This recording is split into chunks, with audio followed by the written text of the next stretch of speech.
Hello, everyone, and welcome out to Orange County Gray Park Stadium in the city of Irvine, California for the second half of CCL play. Today's game features your Orange County Riptide and the Academy Barons. Jonathan Ortiz alongside Chaz Massman for today's matchup. Chaz, the Academy Barons and the Orange County Riptide are very familiar with each other. And up until this point in the series, it looks like the Academy Barons have gotten the best of the Riptide. Yeah, and this is a huge second half of the league season for the Riptide. They come into today 6-9, sitting in 5th place in the California Collegiate League South Division, 2 games out of a playoff spot. They got to turn things around, and they got to turn them around quickly. Yeah, that's a very good point there, Chaz. As you mentioned, the Riptide are running out of time in order to secure a spot in the playoffs. We go ahead and take a look at the standings. They are currently sitting at 5th place. The Academy Barons are dead last. The Barons are 4-11 on the season, and the Riptide are 6-9. In order for the Riptide to get into the playoffs, they need to at least reach the Conejo Oaks, who are sitting at 8-6. So the Riptide seem to be 2.5 games out of first place. On the mound today for Orange County, a left-handed pitcher, that is Spencer Edwards. Edwards is making his 7th appearance of the season. Here's a bouncing ball towards the left side. The third baseman is there. Throw on to first, 1 away. It's a good job there from Rosas, the third baseman. That's a tough throw. Moving to his right, having to throw across his body. Well done. Edwards comes into the ball game with a 4.90 ERA, 14 and 2/3 innings pitched. He has struck out 15 hitters while walking 8. Delivers the first pitch of the at-bat on the outside corner for a strike, 0-1. That is Kemet Brown at the plate for the Academy Barons. We'll go ahead and take a look at their starting lineup for today's matchup against the Riptide as this breaking ball's on the outside corner for strike 2. Camoon Neighbors led things off for the Academy Barons. Kemet Brown at the plate in the 2-hole. Hitting third, James Williams. Hitting cleanup, Darian Mcdowell. As this pitch is on the outside corner, looked real good from here, but not from home plate. Hitting 5th, Christian Webb. Hitting 6th, Basil Williams. Hitting 7th, Alec Gonzalez. Hitting 8th, Jordan Williams. And batting 9th, Julian Boyd. The 1-2 pitch is swung on and missed for strike 3. Throw it around the horn, Charlie Taylor. The first strikeout of the afternoon for Edwards. Early here, Edwards has command of that breaking ball. We saw 3 breaking balls on the outside corner in that at-bat, called strikes or swung on and missed. So that's going to be huge for him if he's able to keep going that, because it's keeping these the hitters off balance. Edwards faced the Barons on July 11th. That was our last game here at Orange County Gray Park Stadium. Through 1 complete inning, did not surrender a hit, struck out 2. No balls and 1 strike to James Williams at the plate. Lefty on righty matchup. Tends to favor the hitter. The left-hander delivers the pitch, swung on and missed on the outside half. No balls and 2 strikes. Now the count. That one had some gas on it. James Williams nowhere near getting up to that one. Wouldn't be shocked if he goes right back to it, down and away. We've seen Spencer Edwards out of the bullpen a few times for the Riptide as the 0-2 is off the end of the bat, lifted towards the right side. In right field, Colton Freeman is there. He camps underneath that one, makes the play, and puts an end to the top half of the first inning. We head to the bottom half of the first, no score.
To the bottom half of the first inning we go. It'll be Dwight Allen, Austin Krissik, and Colton Freeman for the Orange County Riptide. On the mound today for the Barons, a left-handed pitcher out of Cudahy, California. That is Jorge Arellano Jr. 6'2", 220 pounds. He attended Downey High School. The first pitch of the at-bat to Allen falls below the knees. 1 ball and no strikes. Dwight Allen in a similar situation leading off for the Riptide, although it's a very different Riptide lineup today. A lot of that has to do with the players who have left this team. Also, Kyle Booker hitting in the middle of the lineup in the number 6 hole. We've seen him lead off or hit second primarily for the Riptide, so we'll have to see what kind of impact the changes that Mitch Levere will make on this game.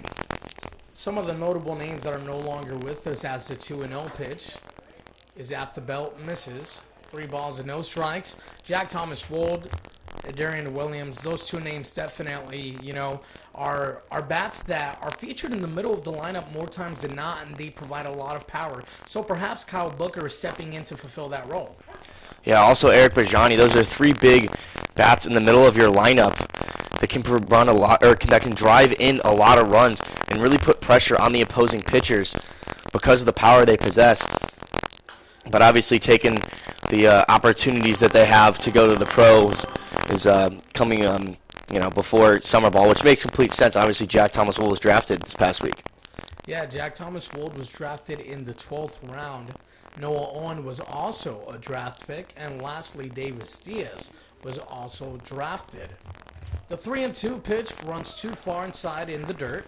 Dwight Allen is aboard on a walk once again, but we've seen that so frequently this season. That is now walk number 15 in 61 at-bats. Yeah, and this brings up Austin Krissik. Krissik has been really swinging the bat really well as of late. He's hitting 306 on the summer. A lot of that has to do with the last couple games. He went through a little bit of a rough patch, but since the last 2 or so weeks, he's been absolutely killing baseballs. Yeah, Austin Krissik has definitely found his stride at the plate as he takes the first pitch on the outside corner for a strike. It's 0-1. I mean, his last 13 at-bats, he has 7 hits. It's a really good number. That's above 500. We'll take a look at the starting lineup for the Orange County Riptide, and they shape up like this. Dwight Allen led things off as that one is swung on and missed. Tipped, better said, into the catcher's mitt. Austin Krissik hitting second at the plate. On deck, hitting third, Colton Freeman. Hitting cleanup, Reed Spenrath. Hitting fifth, Charlie Taylor. Hitting sixth, Booker. And I was going to say Devin Booker. That's why I hesitated. Kyle Booker, pardon me. As that pitch is outside, a backdoor throw over towards first base. Nothing doing. Hitting in the 7th hole, Emilio Rosas. Hitting 8th, Efrain Cervantes. And batting 9th, Davis Diaz for the Orange County Riptide. Dwight Allen aboard at first base. He is a threat to run. On the season, he has 13 stolen bases so far. Looking for number 14 as a 1-2 pitch. Runs too far inside. So the last time these 2 teams faced each other was our last game, as I mentioned earlier in the broadcast, pardon me, at Orange County Great Park Stadium. 14-12 was the final score of that matchup. And the Orange County Riptide, at least as far as I can remember, as this one is flied out towards center field, should be an easy play for the center fielder. Sure enough, it is. The Orange County Riptide at one point were down 14-3. And then they started slowly but surely climbing their way back into the ball game, but it came up just short as we head into the bottom of the 9th inning. The Riptide were down by 2, and they were unable to complete the comeback. And that was just a little, your normal case of a little, too late. It's all well and good if you're able to fight back. We saw them fight back from multiple deficits here at home throughout this season and to get themselves back into the ball game. But you don't want to fall behind by that much. You don't have to come back. If you jump out to an early lead, try and keep it. It's a lot easier to win a ball game when you're ahead. That's very true, and one of those notable comebacks, which also came just short in extra innings, was against the Arroyo Seco Saints. We were down by 8 runs, tied up the ball game, and then the Saints won that matchup in extra innings as Colton Freeman digs into the box now. Freeman on the season hitting a very solid .333. In 60 at-bats, he has 20 hits, 4 of those doubles, has also 11 RBIs. There goes Allen. He got a terrific jump. Colton Freeman did not even bother swinging, and fortunately for him, that one was low, so Freeman is ahead in the count at 3 balls and no strikes. And here's an early opportunity for the Riptide to jump in front and get one of those leads like we were talking about. Man on second base with 1 out. Colton Freeman at the plate. He's been playing really well. If he's able to drive him in, this is going to be a great start for Mitch Levere and the boys. The first times the Academy Barons and the Riptide met, the Riptide won that ball game 6-4. In their second meeting of the season, the Riptide lost 7-3. Then in their third meeting, they lost 14-12. So we are currently, check that, there's actually been 4 meetings as the Riptide, prior to heading into the All-Star Game break, faced the MLB Academy Barons last Friday.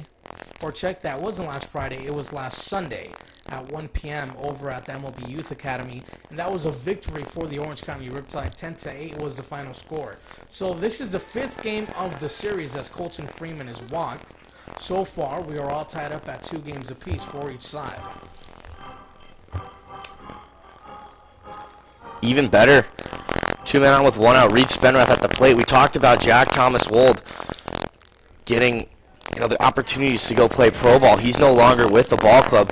This is a guy that the Riptide need to stand up and fill a bit of the void with that big left-handed bat, power hitting in the middle of the lineup. You got to be able to drive in runs in key moments like this. Yeah, one thing the Orange County Riptide have been unable to do is draw first blood against the Academy Barons. More time than not, they are chasing the Barons throughout the game. Even in their last matchup on Sunday, at one point in the ballgame, the score was 7-2 in favor of the Academy. Ultimately, the Riptide went on to win that matchup with a top of the 9th inning comeback. They scored 3 runs in the top of the 9th to put them ahead at 10-8. Heading into the top of the 9th inning, the score was 8-7 in favor of the Barons. And the pitcher they're facing on the mound has a really good repertoire of pitches. He's got a lot of different ones. He rotates between 4: fastball, curveball, slider, changeup. We're not going to see the changeup here against the left-handed hitters.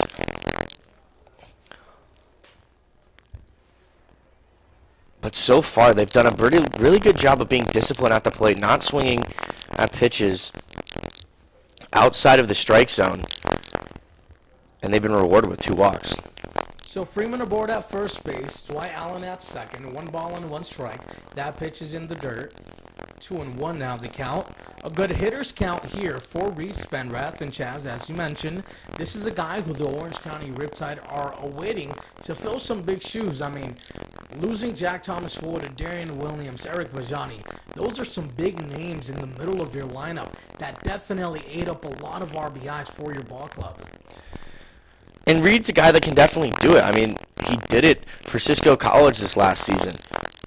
He hit .479 and drove in 38 runs. That's some pretty darn good numbers. Spenrath working together a good count here ahead, 3 balls and 1 strike. Charlie Taylor awaits in the on-deck circle for the Orange County Riptide. Lefty on lefty matchup. Here comes the pitch off the end of the bat towards the left side and out of play. That foul ball is sponsored by Ultimate Auto Gloves. Wonder if maybe Mitch Levere goes to the hit and run here. You got the speed over on second base. Dwight Allen can easily score on a single. We've seen him do it multiple times throughout this season. The count is full, 3 balls and 2 strikes. Here comes the payoff pitch. Breaking ball that stays up high for ball 4. That is now the 3rd walk of the ball game for Arellano Jr. on the mound. Now riding for the Riptide. Not the start that Arellano was looking for. Number 7, Charlie. And now he's in some real danger because Charlie Taylor has been swinging the bat so well since he's joined the Orange County Riptide. Yeah, Charlie Taylor has been, just an outstanding acquisition for Orange County. Just hear these numbers out. In his last 19 at-bats, he has 8 hits. That's a .421 batting average as he chops this one foul towards the left side. A nice backhanded, or check that, barehanded grab from the head coach, Mitch Levere. And one of the most impressive things about Charlie is just how good of a two-strike hitter he is. A lot of those hits have come with 2 strikes in the count and in big key moments as well. Driving in runs, helping the Riptide get back into a couple of those games where they were facing a deficit. It's 1 ball and 1 strike, and aside from that, Charlie Taylor does have some pretty good speed, especially for being a catcher. He has 3 stolen bases on the season so far. Has the bases full of Riptide here. 1 out, bottom half of the first inning, no score. Arellano gets the sign, delivers the pitch, inside and low, 2 balls and 1 strike.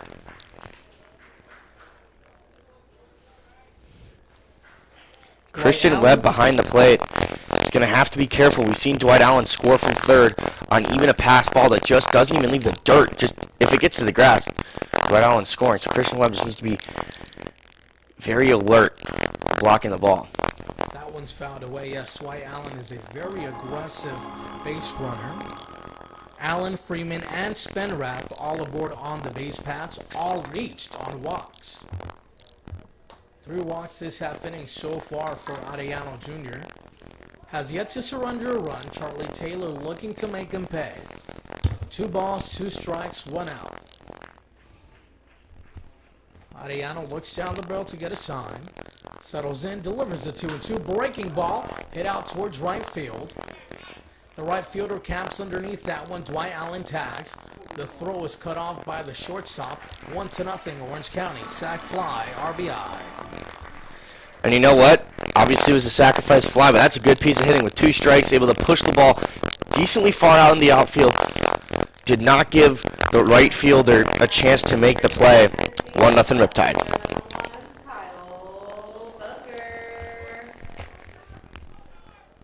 One of the handful of participants in the CCL's prospect game, Kyle Booker, now at the plate for the Orange County Riptide.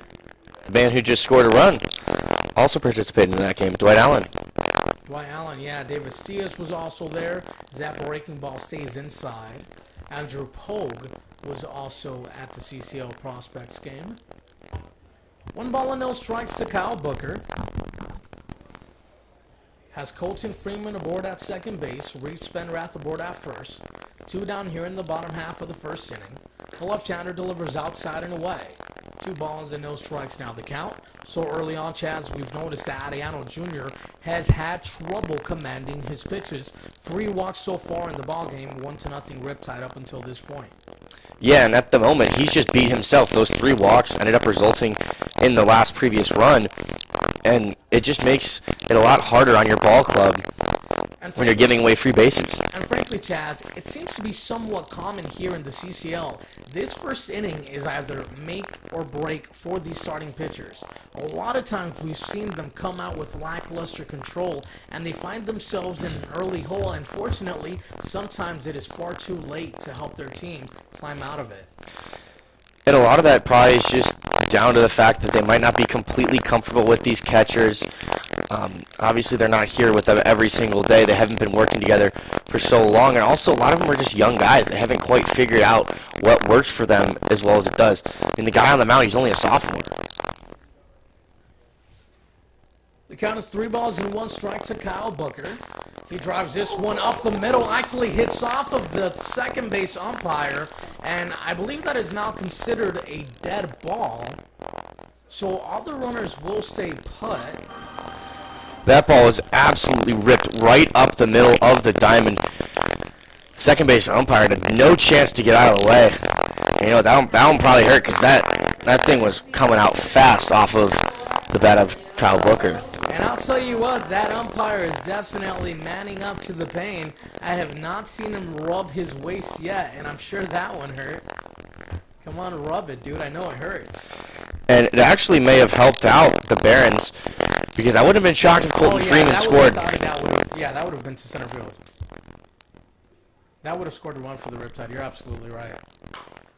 Here's a bouncing ball towards the right side. A slow roller will be a tough play. The pitcher covers the bag, and in time to get him, says the first base umpire, as Emilio Rosas is perhaps out by half a step. And that concludes the first Well, that'll go ahead and conclude the bottom half of the first inning. The Orange County Riptide strand the bases loaded, but they did bring one run across. We head to the top of the second, 1-0 Orange County.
We head to the top half of the second inning, 1-0 in favor of the Orange County Riptide. It'll be Darian McDowell for the Barons, followed by Christian Webb and Basil Williams. Really good start to this ball game last inning. 1-2-3 from Spencer Edwards. Had that breaking ball working really well, especially on the outside corner, backdoor towards those right-handed hitters.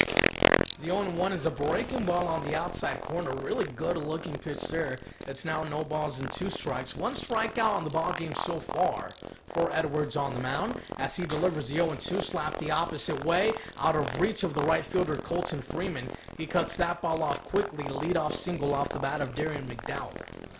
Darian McDowell continues his good run of form against the Riptide. In the last game against the Riptide here, we saw a towering 3-run homer to put them out in front about a week ago.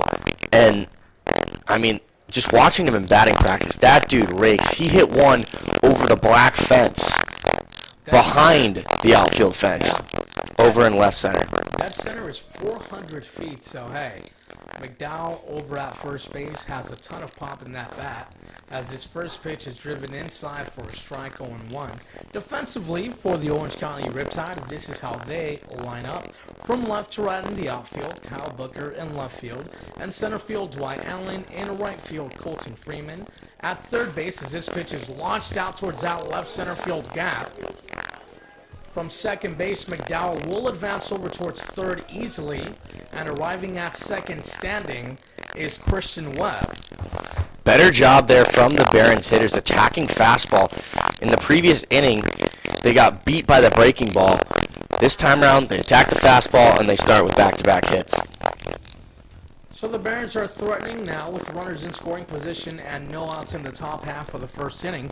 Basil Williams finds himself, at the plate. I'll continue with the defensive lineup for the Riptide. From left to right in the infield. At third base, Emilio Rosas. At shortstop, Davis Diaz. At second base, or check that, at shortstop, instead of Davis Diaz is Efrain Cervantes. Davis Diaz is at second base. Reese Spenrath at first, and the battery of Charlie Taylor and Spencer Edwards for Orange County. The man at the plate, Basil Williams, hit 182 this past season for Nicholls State. Also used to play for Mississippi State and Jones College previously. Swing and a miss there. 1 ball and 1 strike now. The count to Basil Williams. Alec Gonzalez waits in the on-deck circle for the Barons. McDowell down the line at third base. He reached on a single. Christian Webb at second base. He reached on a double. 1-0 ball game. We're in the top half of the second inning. Spencer Edwards gets the sign from Taylor behind the plate. Breaking ball. Hit out towards right field. Colton Freeman getting ready to throw. The runner tags. The throw to the plate is a good one. And the tag is applied. Colton Freeman, you are that guy. My goodness, an excellent throw. I mean, that throw is on an absolute line. Perfect height for Charlie Taylor. Great tag. Darian McDowell, not the best runner. And Colton Freeman taking full advantage of that, keeping the Riptide out in front. Yeah, that ball was hit fairly deep, I would say. I mean, Colton Freeman did have ways to go in order to throw that ball to home plate, but he came up launching, and as you mentioned, McDowell at third base does not have a ton of speed. Fortunately enough for Freeman, he beat him to the plate. Good tag applied there by Taylor. And you can tell Colton put everything he had into that throw, ended up falling forward in the process. Yeah, and another thing, that was not a bouncing ball. That was not a one-hopper. That was straight into the catcher's mitt. So an excellent throw to enforce the second out of the inning here in the top of the second. Lefty on righty matchup at the plate. This pitch runs too far inside. 1 ball and 1 strike. Alec Gonzalez steps into the batter's box now. Jordan Williams awaits in the on-deck circle for the Barons. On the play, Christian Webb was able to advance to third base as this pitch is fanned at and missed. 1 ball and 2 strikes. Edwards on the mound looking to cash in on strikeout number 2. That was a really nice pitch there. Gonzalez clearly waiting on a heater. Edwards went with the off speed. We've seen that backdoor breaking ball a few times. Let's see what Edwards goes with here. That's a fastball down the heart of the plate. That slapped towards the right side and off the netting. The count remains 1 ball and 2 strikes. Yeah, and the guy is facing Alec Gonzalez, Tennessee commit, coming out of high school. He's the number 6 player coming out of Illinois. The 1-2 is a breaking ball below the knees. Nice take there by Alec Gonzalez at the plate. So Alec Gonzalez, teammates with the man behind the dish and the guy out in right field, or excuse me, left field. 2 balls, 2 strikes, 2 out. 1 man on. Edwards gets the sign. Delivers the 2-2 pitch. Breaking ball off the knob of the bat. Here's David Diaz, a 1-hopper. He flips over to first base just in time to get the runner, Alec Gonzalez. So the Academy Barons open up the inning with runners on third and second base, but are unable to capitalize as we head to the bottom half of the second, 1-0 in favor of Orange County.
Arellano Jr. is back out on the mound for the bottom half of the second inning. He'll face Efrain Cervantes, Davis Diaz, and Dwight Allen. If anyone gets on, Austin Krissik will see an opportunity at bat. Lefty on righty matchup here. The left-hander delivers a pitch on the outside corner and high, called a strike 0-1.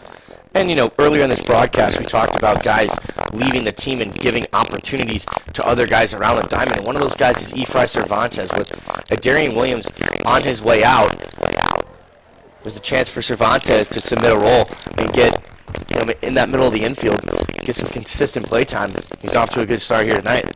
Cervantes pulls the ground ball towards the left side for a leadoff single. As Davis Diaz now digs into the box. Davis Diaz was selected in the 12th round by the Arizona Diamondbacks, but Diaz is committed to Vanderbilt, so odds are he'll probably elect to go play college baseball. The left-hander delivers on the outside corner for a strike. It's 0-1. And I think that commitment actually probably caused Davis to drop a little bit in the draft. Coming into the MLB draft, he was the number 71 ranked prospect by MLB Network.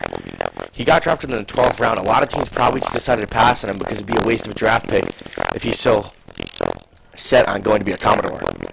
No balls and 2 strikes, and you can understand the decision for Davis Diaz, especially considering that he did not have much of a senior year in high school. So it's fair to say that his last full season was as a junior in high school. As the 0-2 pitch is a breaking ball that stays up high.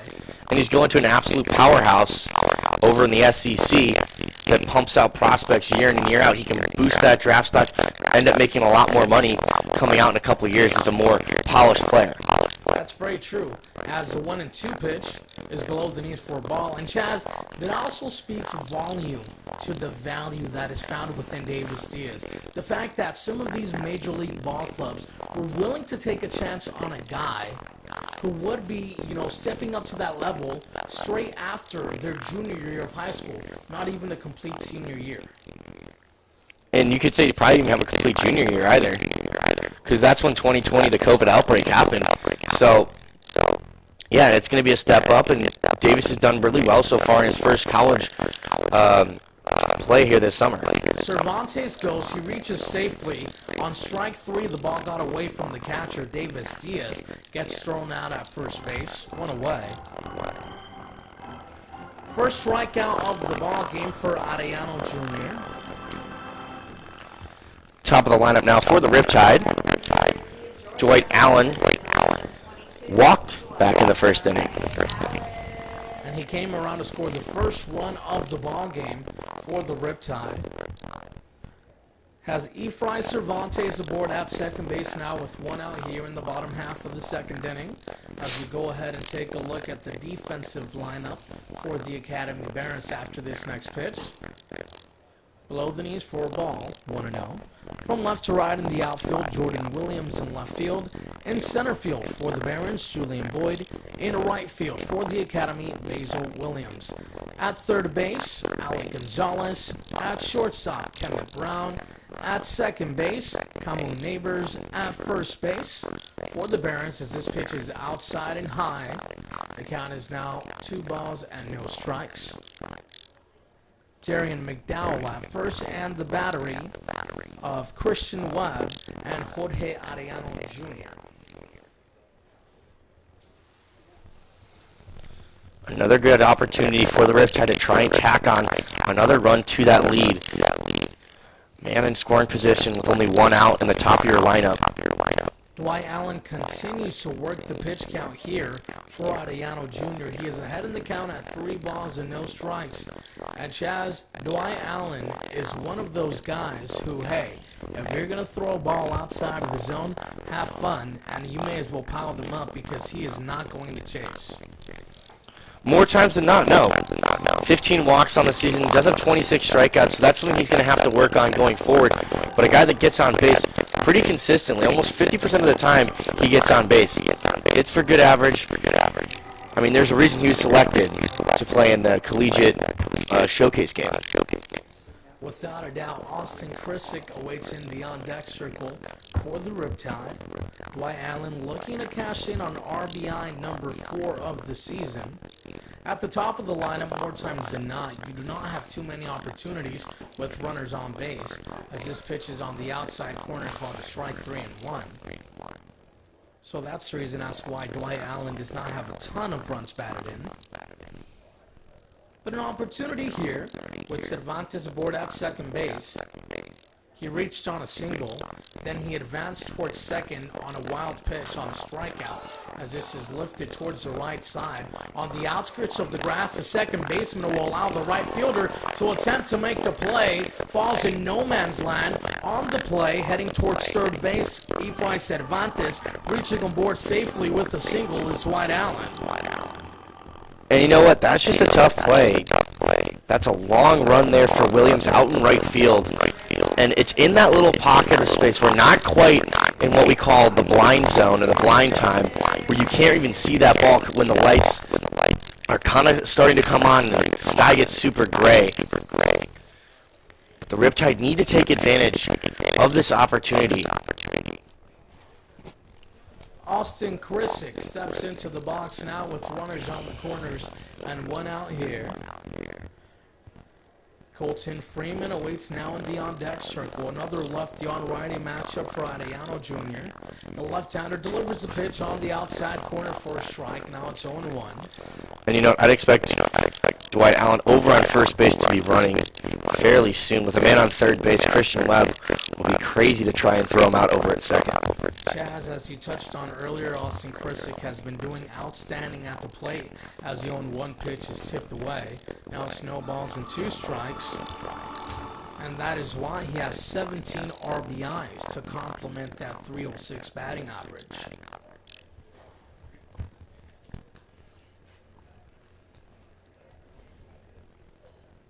Cervantes over at third, Dwight Allen over at first base. And then we were talking about how good he's been doing recently. He's batted in 6 runs in the last 7 days. Guess how many strikeouts he has? Not a ton. 0. Look at that. Yeah, and you know, strikeouts were a huge problem for the Orange County Riptide earlier in the season. In one game, they had as high as 16 strikeouts. Fortunately for them, they've cleaned it up. Only 1 strikeout in the ballgame here so far. That is a great pickoff move. Dwight Allen just manages to get back in time. And there has to be some value into putting the ball in play. We just saw Dwight Allen do it. The right fielder Williams was unable to make the play. That allowed him to get on base and Efrain Cervantes to go over to third. It's an RBI chance now for Krissik. Here comes the no balls and 2 strike pitch to Krissik. Breaking ball that stays up high. It's 1 ball and 2 strikes now the count for Arellano Jr. on the mound. In high school, he was actually a two-way player. His senior year, he posted a 2.53 ERA with a 3.33 batting average. There goes Dwight Allen. They have him hung up to dry. The throw over towards second base. Skips off the glove of the shortstop and into shallow left field. Efrain Cervantes comes in to score. On the play, Dwight Allen reaches all the way towards third. You know what? That's just tough out there for the shortstop, Kemet Brown. And obviously, something's going through his mind there with Dwight Allen running at you. He's one of the fastest runners on the team, probably the fastest runner on the team, allowing Efrain Cervantes to score safely. And we've talked about the problems of not capitalizing on opportunities. The 1-2 is flied out towards right center field. Julian Boyd is there. He'll get ready to throw, but Dwight Allen at his speed comes in to score easily. It is now a 3-0 ballgame in favor of the Riptide. And like I was saying, taking advantage of the opportunities is the best way and the easiest way to win ball games. If you don't do that, you're just not going to win many games, and you're back 2 games. You're out of the playoffs right now. You have to take advantage, because the reality is you're running out of opportunities to try and get into the playoffs, which is where you want to be, because the ultimate goal is obviously to win the CCL. And going back to that last play involving Dwight Allen where he was hung out to dry leading off of third base, there was a play actually during that CCL Prospects game last night as this one is ripped out towards the right center field gap and fall in for a base hit. So there was a runner aboard at first base, there was a pickoff move, and the runner stopped in between first and second base. During that time, Trent Rush had Mike Scioscia on as a guest, and Mike Scioscia alluded to the play and how important it is for the runner in those moments to just put his head down and run towards second base instead of stopping and getting himself into a pickle. You saw what happened there with Dwight Allen, as this one is lifted to left field. Will be an easy play for Jordan Williams. Dwight Allen was able to draw throw, and it worked out in his favor because it hit off the glove of the shortstop. The Orange County Riptide scored twice here in the bottom half of the second inning as we head to the top half of the third. 3-0 Riptide.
Jordan Williams leads things off here in the top half of the third inning. Edwards delivers an outside fastball that swung on and missed 0-1. It'll be Jordan Williams, Julian Boyd, and Conway Neighbors this half inning for the Barons. If anyone gets on base, Comet Brown will see an opportunity at the plate. Ground ball towards the left side, and foul. No balls and 2 strikes. The third base coach for the Barons had to jump out of the way.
A ball and 2 strikes now to Julian Boyd at the plate. We apologize for the slight delay in our audio.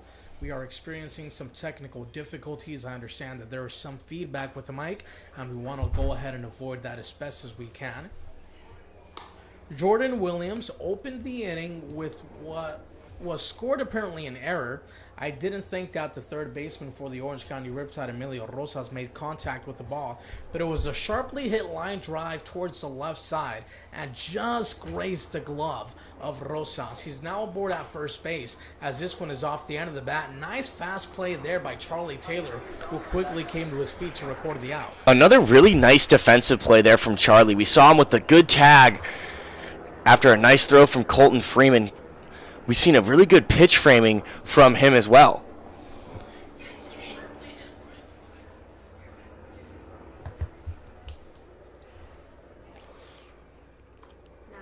So a 2-3 put out on that last play as Camu Neighbors steps into the box now. Has a runner aboard at second base with 1 out during the top half of the second inning. The Barons had runners on third and second base with no out. Spencer Edwards was able to work out of that jam. Jonathan Tajel, thank you. Thank you. Yeah, we've been trying to fix audio. I'm glad it's up to par now. 1 ball and no strikes to Neighbors at the plate. Neighbors grounded out. Oh, go ahead. Go ahead. No, I was going to say Neighbors. About to say it. I was going to say Camus Neighbors grounded out to third. Nice play from Emilio Rosas over there, throwing it on the run across his body. Neighbors is one of the better hitters on this team, hitting .355 coming into today. Like they say, Chaz, great minds think alike, so hey, go ahead. 1 ball and 1 strike. The left-hander delivers breaking ball below the knees in the dirt. 2 balls and 1 strike. Charlie Taylor has done an outstanding job behind the plate so far for the Orange County Riptide. Has been limiting those pass balls, keeping those wild pitches in front of him, and has made just some outstanding plays. Even on that throw from Colton Freeman from right field, as the 2-1 pitch runs too far inside, 3 balls and 1 strike, Charlie Taylor positioned himself perfectly to provide a clear path for the runner tagging from third base while still blocking the corner of the home plate. So, hey, Charlie Taylor contributed to that play as much as Freeman did over in right field. The Orange County Riptide caught a huge break there as the 3-1 is a chopping ball towards the left side. The third base coach for the Barons attempting to make the play just dropped the baseball in the last second. And for such a young catcher, Charlie Taylor does a lot of the technical things of catching extremely well, and some of the more underrated things very well that you wouldn't necessarily expect, or something that a lot of young catchers still need to learn and develop into their years in college. Charlie Taylor has been the full package for the Orange County Riptide. Besides that tremendous effort he has put behind the plate, at the dish, he's been doing outstanding as well. RBI sack fly. Yeah, exactly, and he has a batting average above 400. You'll take that any day of the week. Here's a ground ball towards the left side. There's the third baseman, Rosas, throw over towards first base. Spenrath steps off the bag, then is able to recover in time. Just tagged the corner with the toe, and the first base umpire records the second out. Reed Spenrath using all of that 6'5" frame to go up and get that high throw. Almost like a little basketball player, and then tapping the bag. So a good play there by Spenrath allows the Riptide to record the second down of the inning, as now Kemet Brown steps into the box. Edwards goes right back to that breaking ball. This is the second time he's facing Brown. Threw him almost exclusively breaking balls in the previous at-bat and got him to strike out. Jordan Williams aboard at second base. He takes off. Taylor throws down towards third. Check that. That was a fake throw. Fooled everyone, including myself. But a good decision there. Yeah. Sometimes you just have to tip your cap to Williams. He got a terrific jump. No point in throwing it. That's what I was about to say, you know. You mentioned great minds think alike. Taylor got forced to go with a little pump fake, maybe looking like Peyton Manning out there. That's right. And especially with 2 outs in the inning, Chaz, let's say Taylor throws that ball down towards third, airmails it, or Rosas is unable to grab it, then a run comes in to score. Better to prevent that. Go ahead and find a third out yourself. Backdoor breaking ball to strike out Brown last time. I wouldn't be shocked if he goes right back to that. Here's the 1-2. Fastball swung on and missed for strike 3. We head to the bottom half of the third. 3-0, Orange County.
Charlie Taylor, Kyle Booker, and Emilio Rosas will lead off the bottom half of the third inning for the Orange County Riptide. Jorge Arellano Jr. heads back to the mound for his third inning of work. The left-hander delivers the first pitch, laced out towards left field. It'll fall in for a leadoff single. That's another great at-bat from Charlie Taylor. And if I'm being honest, I don't even remember the last time he had a bad at-bat. I mean, I can vaguely remember some strikeouts, but even in those strikeouts, he worked the count pretty well, fouled off a couple pitches, and right now he just got himself a leadoff single. And many times we see that from catchers. And Chaz, I think it's because they're behind the plate so much. They become familiar with pitches, and they're also able to integrate themselves into the mindset of the pitcher. So, more times than not, you see them stringing together some quality at-bats because they are dissecting that whole sequence of pitches, as the throwback over towards first base is not in time. Good decision there by Arellano Jr. to go ahead and, keep track of Charlie Taylor. That's because he has 3 stolen bases on the season so far. Kyle Booker, the left-handed hitter out of Tennessee, steps into the box now for the Riptide. In his first at-bat, he singled. He's 1 for 1.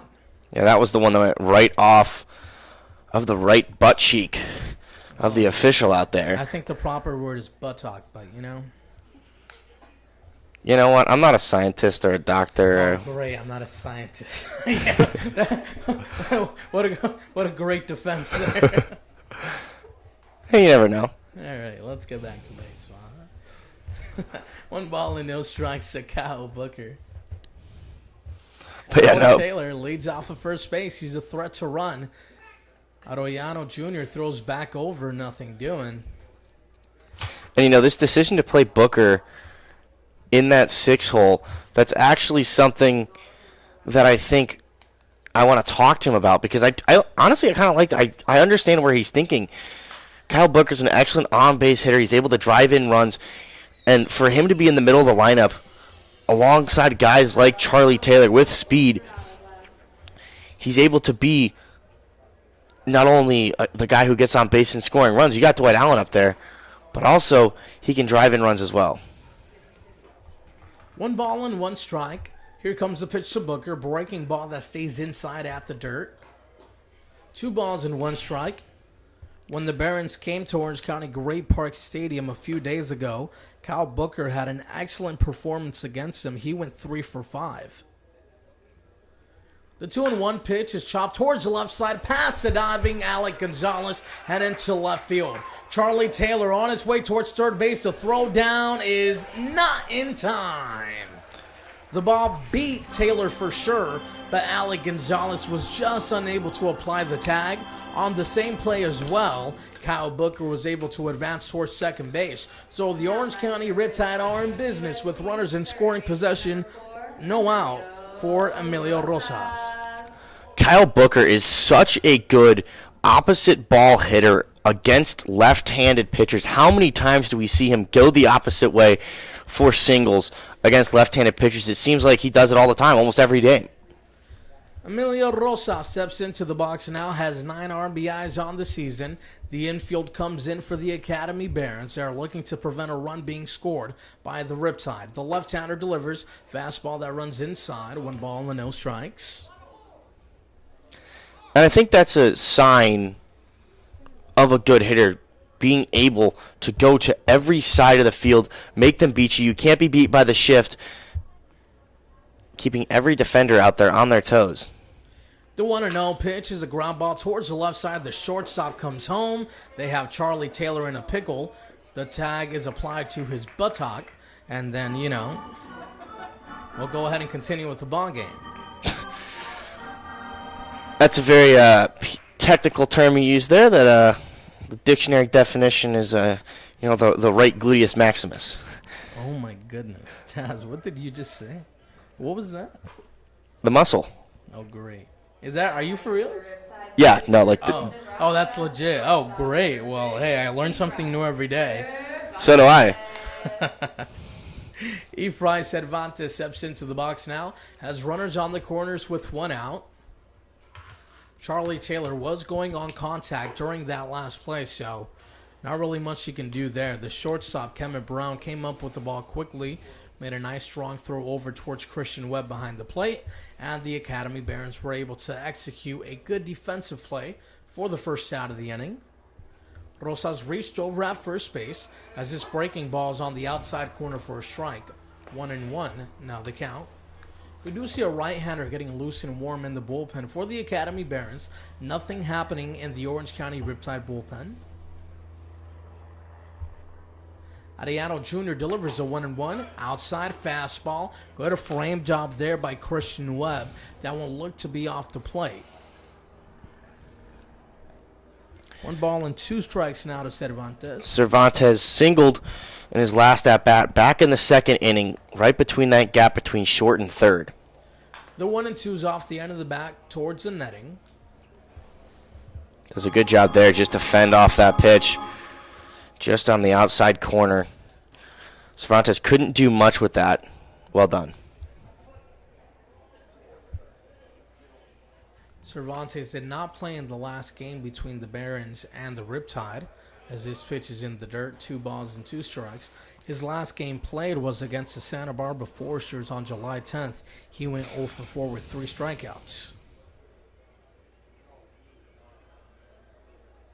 2 balls and 2 strikes. Ariano Jr. does have 1 strikeout so far. Cash is in number 2 against Efrain Cervantes.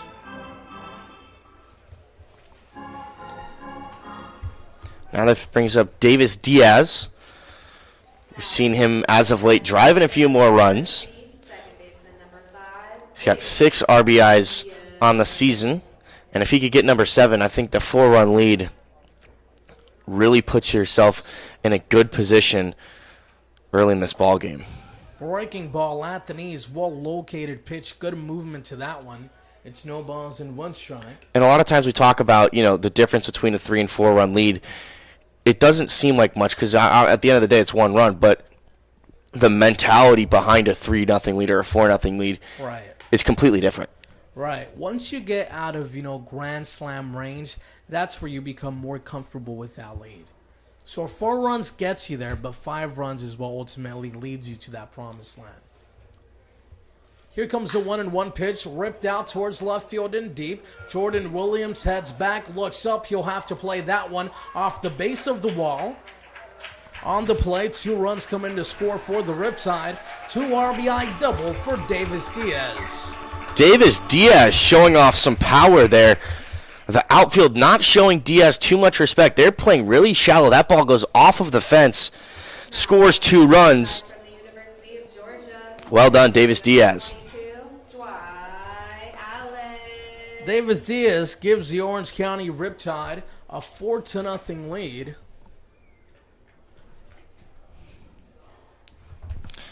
And I think that's the next step in the development of Davis Diaz as he starts to mature and his body gets bigger and he starts to build some muscle. And that'll be something obviously a lot of players go through in their first couple of years of college, is just building up that muscle, getting that man strength. And I think the power and the home runs are really going to start to rise for him over the next couple of years. And that was what was really going to boost his draft stock into one of the top players coming out in the draft in a couple of years. The 0-1 pitch is swung on and missed. It's no balls and 2 strikes. Assuming, of now. course, he decides to go to Vanderbilt. So the score is 5-0. We have 4-0 on the scoreboard. So Yeah, I was going to say, they had that's 2 what guys caused on the base. Confusion, yeah. Yeah, 5-0 Orange County Riptide. We're looking at the scoreboard here at the stadium. You're looking at the scoreboard, or the scorebook, better said, of the stream. Believe that one, as this one is bounced out towards left field for a base hit. The Riptide will play it station to station. Davis Diaz held up at third base. So Dwight Allen is aboard safely for his 3rd time today in as many innings. And this is how you want to start coming off the All-Star break. All your players hitting the ball well, seeing it well. Every player now has had decently hard contact with at least one of Ariano's pitches, and now it looks like they're going to make a change. Pitching change for the Academy Barons. We'll be right back. You're listening to Orange County Riptide Baseball on YouTube Live.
Jonathan Largaspada takes over on the mound for the Academy Barons. And Chaz, his last name actually translates to large sword. So, hey, you know. He's a big guy, 6'4", features an electric fastball, tops out at around 89 to 90 miles an hour.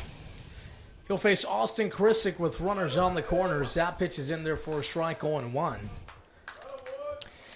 So for Ariano Jr., he surrendered 5 earned runs on 8 hits through 2 2/3 innings pitched. Or check that, that's 3 2/3 innings. Are we in the bottom of the third? No, it was 2 2/3 inning. Here we go. The 0-1 is fouled towards the left side off the netting. Krissik down to the count at no balls and 2 strikes. And Largaspada brought in exclusively probably to face Austin Krissik here, because if the Riptide are able to tack on to this lead even more, this game might be out of reach for the Barons. And I'm actually unsure about this. Perhaps, if these new pitchers, or check that, the newly integrated pitchers in the middle of the game have to throw to a minimum of 3 batters. I know that's how it is in the major leagues. Well, even it doesn't matter if it ends the inning, though. Oh, that's true. Chaz, there is 2 outs. You up here, dude. You're just a genius.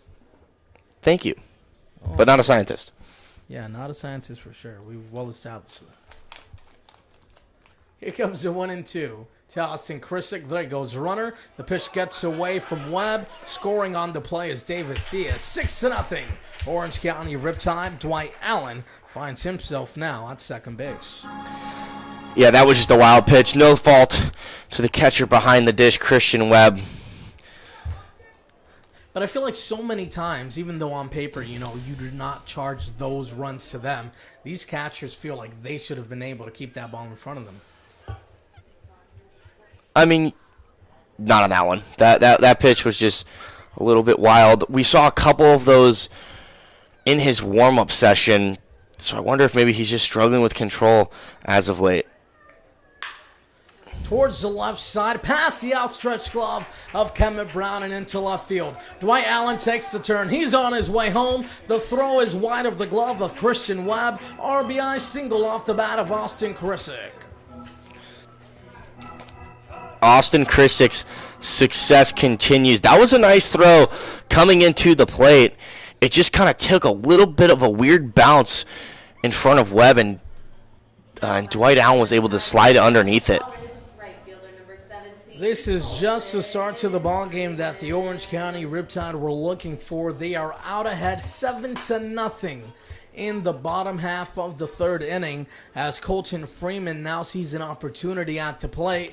And if this pace continues for Orange County, we may as well see Colton Freeman up here, perhaps during those later innings. Chaz, he told me he wants to get back up to the booth, and if the Orange County Riptide are piling it on the Academy Barons moving forward, why not have him up here as a guest once again? I mean, that'd be a good news for the Riptide, because that means they'd be out way in front. But the key for them right now is to keep the foot on the gas. They have all the momentum. Keep it going. Try and push this game farther and farther away from the Barons and try and wrap this thing up. And some shimmy at the plate from Colton Freeman. The guy's a character. How can you not be a fan? It's 1 ball and no strikes account. Reese Spenrath awaits in the on-deck circle. Austin Krissik is aboard at second base.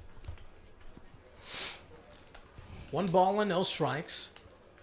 Largaspada takes a look back, settles back in, delivers a 1-0 pitch. That one is behind Colton Freeman. On his way towards third and reaching safely is Austin Krissik. That ball was nowhere near the strike zone. And it went behind the hitter. Not a good pitch there by Largaspada. Now, that's the second wild pitch that we've seen from Largaspada, and I mentioned it before. He was throwing multiple wild pitches. I counted 4 wild pitches while warming up out on the mound. And that's just continued here. Here's the 2-0 pitch, outside and in the dirt, 3 balls and no strikes. Jonathan Larigaspala, he's a young kid, just graduated high school earlier this year. He's out of Paramount High School, resides in Compton, California. He'll be on his way to Cypress Community College.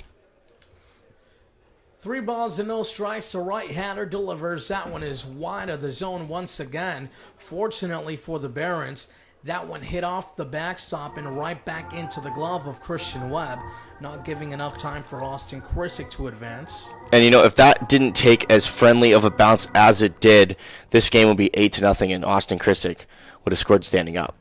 Reed Spenrath with another scoring opportunity here in the top half, or check that, the bottom half of the third inning. 4 runs have crossed the plate already for Orange County. He has runners aboard on third and first with 2 outs. Now batting for the Riptide. And Chaz, take a look at that number in the hit column. 9 hits already in the ball game for the Orange County Riptide, and we are only in the bottom half of the third. It's not even just the 9 hits. It's the 9 hits from 7 different players now. That's key. Every player in this lineup has been contributing and swinging the bat well early in this ball game, and that's exactly what you want when you're trailing by 2 games coming out of the All-Star break. Yeah, that is exactly what you want to see from these Orange County Riptide hitters, especially when they have lost so many names in the lineup. As this pitch is off the end of the bat towards the left side and out of play, so many names in the lineup that have been great contributors as the season has progressed. The Orange County Riptide has had some players in this ballgame at least step up and say, hey, let's fill in their shoes and let's try to do even a little bit more. 7-0 in the bottom half of the third inning. A very good sign, as the 0-1 is a ground ball towards the right side. Neighbors is there, throws over towards first base, and that'll be that. The Orange County Riptide crossed the plate 4 times this half inning to extend their lead 7-0 as we head to the top half of the fourth.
We head to the top half of the fourth inning from Orange County Great Park Stadium. The Riptide have a comfortable 7-0 lead against the Academy Barons. Spencer Edwards continues on the mound for the Tide. He'll face this time around James Williams, Darian Mcdowell, followed by Christian Webb. Edwards having a good outing to start. 3 innings, no runs given up, only allowed 2 hits. Struck out 2 batters. That was Kemet Brown twice. And he's induced a lot of soft contact. When you see a lot of little pop-ups and ground balls getting the job done so far. And if he's able to go longer, that's going to take a lot of stress off this bullpen, especially with a big lead like this. 2 balls and no strikes to count now to James Williams. Williams flew out towards right field his first time up as the 3-0 pitch is outside of the zone. The Riptide also have games the next 3 days. They play the Conejo Oaks twice and also travel to San Luis Obispo. Edwards looks down the barrel to get a sign, delivers a fastball down the heart of the plate. A good get-me-over pitch, 3-1. Edwards only has 2 strikeouts in the ballgame so far, but most importantly, he has kept the Barons out of the run column. Lifted out towards left field, Kyle Booker Comes in, calls off Dwight Allen. He'll make the play. One away. And that now brings up the big guy, Darian McDowell. He singled in the last inning, had a big-time home run in the previous one. This guy is the guy that can really get the Barons back in this ball game. We saw him be stranded on third base. Or actually, no, he was the one that was thrown out at the plate. Right. Yeah, like I said, this is a definite must-out right here. Here comes the pitch to McDowell on the outside corner. Just misses the edge. 1 ball and no strikes. And I wouldn't be shocked if Edwards doesn't throw him anything over the heart of the plate, especially inside, because we know this guy can turn on it and take it 350 feet over the wall. Inside fastball, 2 balls and no strikes. So you know what? It's sometimes you're wrong. That's right, Chaz. I'm wrong quite often. I just laughed because he did it exactly when you said that he wouldn't do it. So, but you know what? At the end of the day, I like the confidence though from the guy out on the mound. He's going right at McDowell. And I think that is because he's up by 7 runs. So I think he'll go ahead and challenge him here. But you're right. More times than not, with this kind of a player at the plate, you want to refuse throwing anything inside. Or avoid, better said. 2 balls and 2 strikes now to Darian McDowell. Christian Webb awaits in the on-deck circle. 2 strikeouts in the ball game so far for Edwards. Both of those strikeouts were against Kemet Brown, the number 2 hitter, as this is a ground ball the opposite way, hits off the glove of Reed Spenrath. And frankly, based on Spenrath's reaction, I feel like he was somewhat surprised that the ball came his way, because when the ball hit off of his glove, I don't know if it's because he has sunglasses on and I cannot, perhaps see his face. He seemed kind of shooken up by that one. It just kind of came at him in an awkward little situation. It looks like that's going to be scored in error against the Riptide. Christian Webb now up. We saw him double in the last at-bat. So these are 2 hitters that were back-to-back that had some success against Edwards earlier today. Towards the right side and out of play 0-1. As you mentioned, Chaz, Christian Webb doubled his first time up. That was during the top half of the second inning, where the Barons opened up with runners in scoring position. They had third and second with no outs, unable to score. And the easiest way to let the Barons back into this ball game is careless mistakes. Ground ball towards the left side. That one is in foul ball territory. The count is no balls and 2 strikes. But no damage done here. They only have a runner aboard at first base. The ground out can get you out of the inning. But I get what you're saying for sure, Chaz. If you allow these mistakes to pile up together, then eventually, something big is coming on the horizon here for the Barons. I mean, we saw a couple back-to-back walks to start this ball game for the Barons, and that allowed the Riptide to jump out in front early. And just since then, they've had all the momentum of just ridden it out. And we've seen the Riptide erase an 8-run deficit. Let's see if the Barons have some magic of their own. No balls and 2 strikes to count here to Christian Webb. The left-hander delivers a pitch, runs too far inside. 1 ball and 2 strikes. And despite the good performance from Spencer Edwards, it seems like he is still looking for that strikeout pitch. He only has 2 strikeouts on the evening so far, as I mentioned earlier. Has gotten a few 2-strike counts, has just been unable to finish. Here's a chopping ball towards the left side. A play for Ephraim Cervantes, throw to first base. Not in time. You'll rule that one as an infield single. That one bounced so high in the air, and it just took forever to drop to the ground. Cervantes and Rosas didn't really have a chance to get the speedy runner, Christian Webb, out. And just like that, the Barons have 2 men on with only 1 out. Williams steps into the box now. He flew out towards right field his first time up. He's 0 for 1. Alec Gonzalez awaits in the on-deck circle for the Academy Barons. Darian Mcdowell aboard at second base. Christian Webb at first. Edwards delivers the pitch. Bouncing ball towards the left side and out of play. 0-1. It seems like the majority of these Barons hitters have been getting on top of these pitches thrown at them. We've seen a couple of bouncing balls already in the ball game.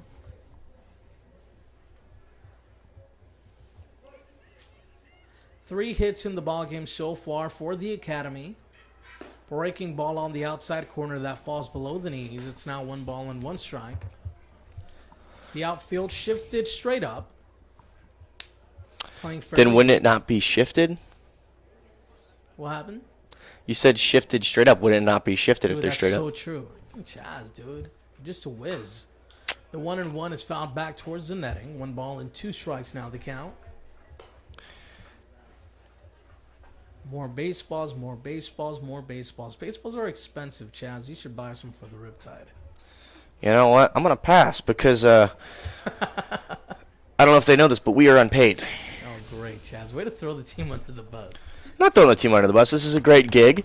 Having a lot of fun doing these games with you. Oh, I appreciate it. Good opportunity here for Edwards to strike out a guy that really has struggled with it. Yeah, look how quickly you turned the page. I'm kidding with you, man. Right back to baseball, you know? Right back to baseball. That's what's ultimately important. First and second, 1 ball and 2 strikes to Basil Williams.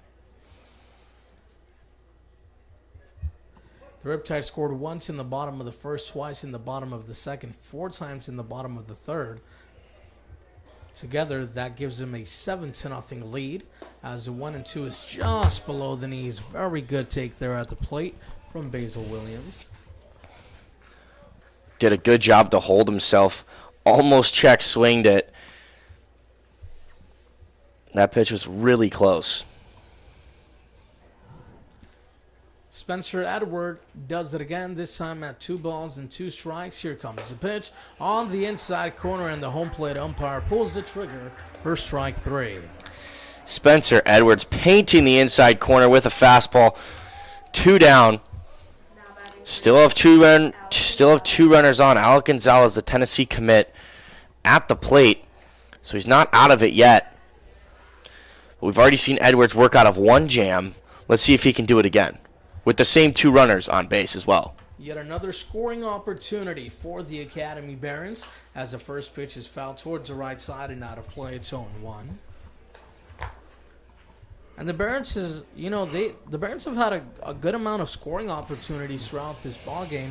Spencer Edwards has just been able to buckle up during those crucial moments and record the outs needed. The 0-1 is off the end of the bat, same location as the last pitch, foul ball.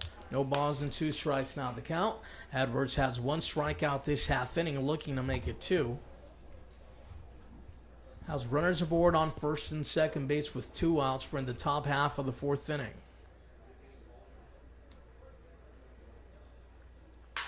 Off the end of the bat towards the right side and into right field, Colton Freeman is able to intimidate the third base coach enough to hold his runner.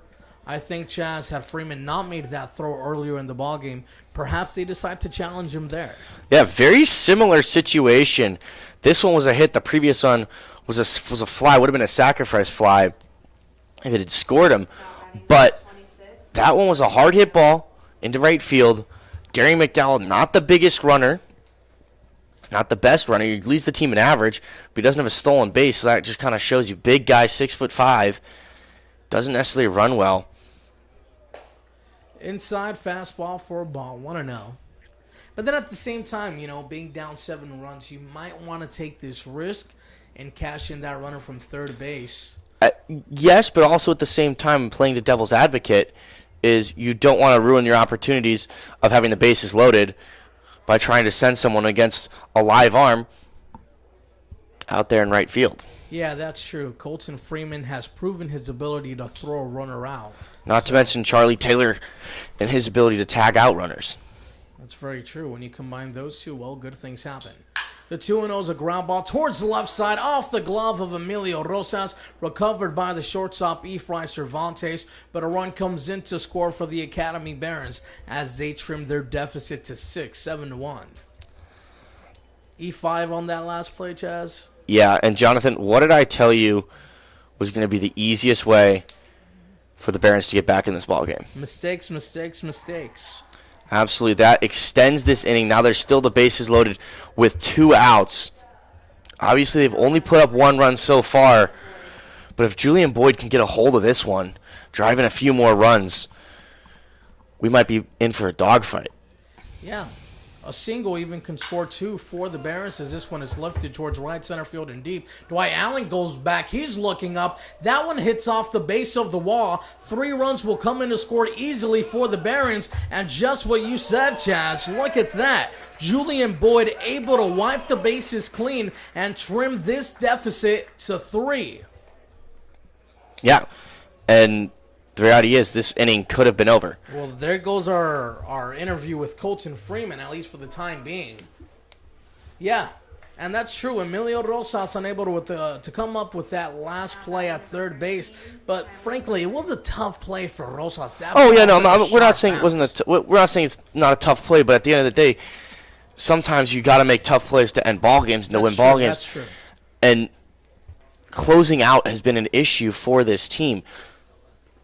Breaking ball at the knees, falls below actually. It's 1 ball and no strikes.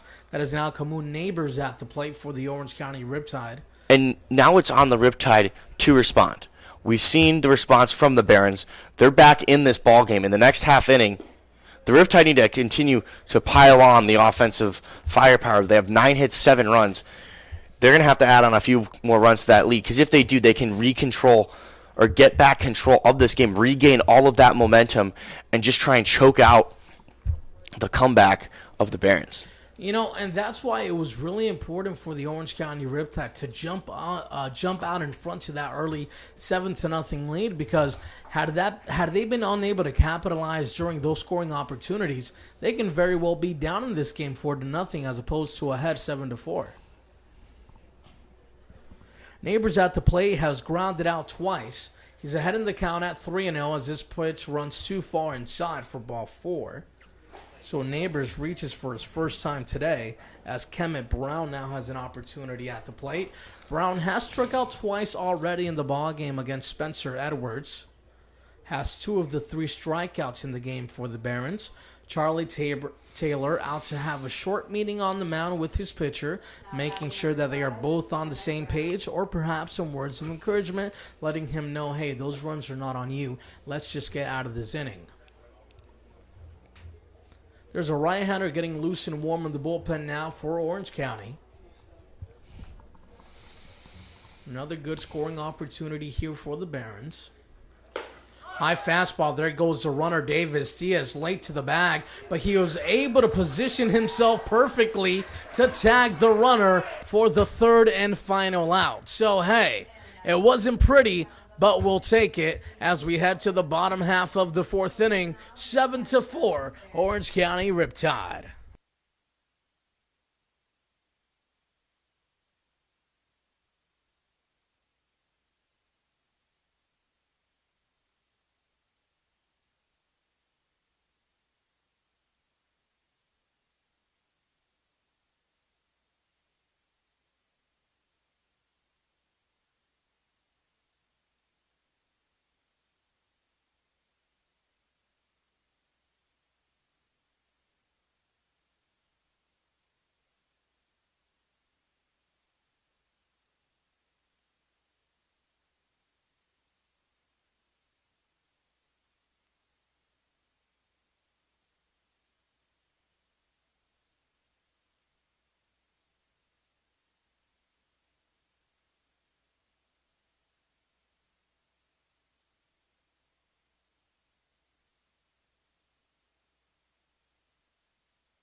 Charlie Taylor leads things off this half inning for the Orange County Riptide. It'll be Taylor, Kyle Booker, and Emilio Rosas.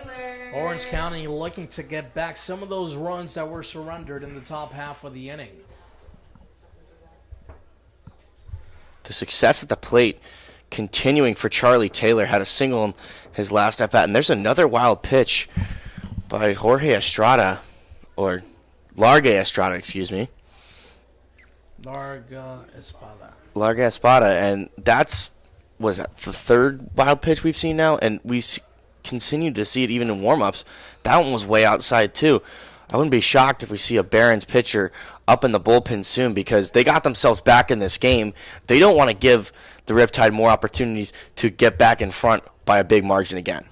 Yeah, that's a very good point you bring up there, Chaz. I mean, if you're the head coach for the Barons, as this one comes back to hit Charlie Taylor, and clearly no intention there. It's just the truth of the matter is that Jonathan Larigaspala has just been a little bit wild throughout the ballgame, but it looks like perhaps a warning was issued by the home plate umpire. I heard some shouting there from the dugout. So either they were, cheering on Taylor, or a warning was issued. Did you see anything there, Chaz?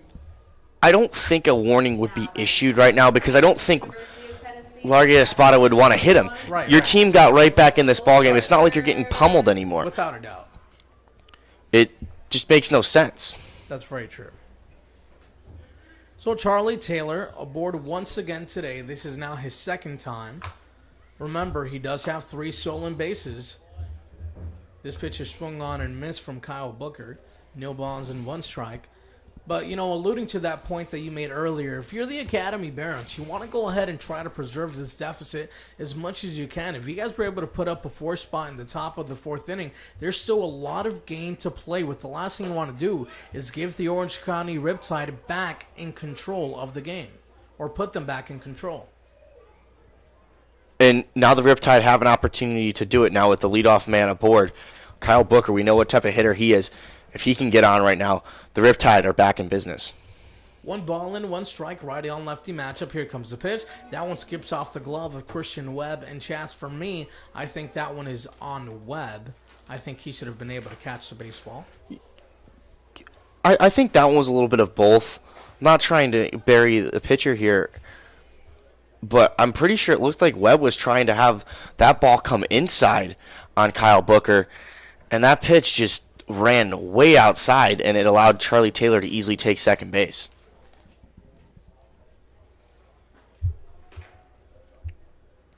The 2-1 pitch is instead a step off the mound. Largaspada really right now just needs to step off the mound, take a deep breath, and just focus on throwing the ball over the plate, forcing these Riptide hitters to beat him. 2 balls and 1 strike. The right-hander delivers the pitch on the outside corner. Kyle Booker ahead in the count once again, this time at 3-1. In 38 at-bats, Kyle Booker only does have 3 walks, or that was coming into the ballgame. So it's now been, how many times has he been up today? He's been up twice. He's got 2 singles. 40 at-bats. He has 2 walks with a pair of singles. Both singles going to the opposite way, too. Here comes the 3-1. That one is way outside of the zone. Good at-bat here from Kyle Booker. Able to recognize that this pitcher is having trouble locating the strike zone, using that for his advantage, as now Emilio Rosas has yet another scoring opportunity to extend this lead for the Riptide. Rosas tonight without a hit. It's a good opportunity for him to make amends for that error back in the last half inning.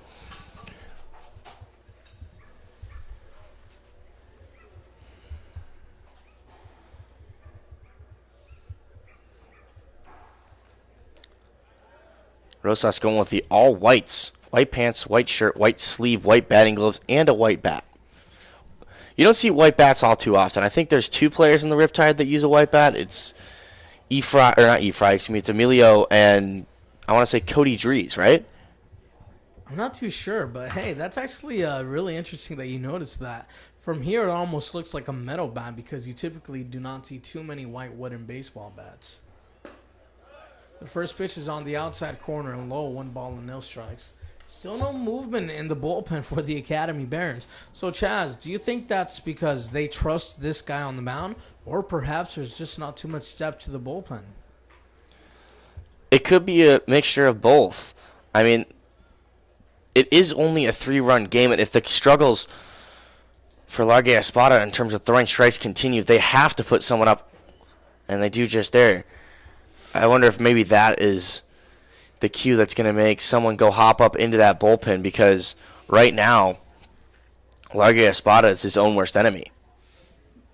On that last pitch, I would argue that was completely a pass ball for Christian Webb. I mean, that was a fastball, didn't skip in the dirt, well within his range.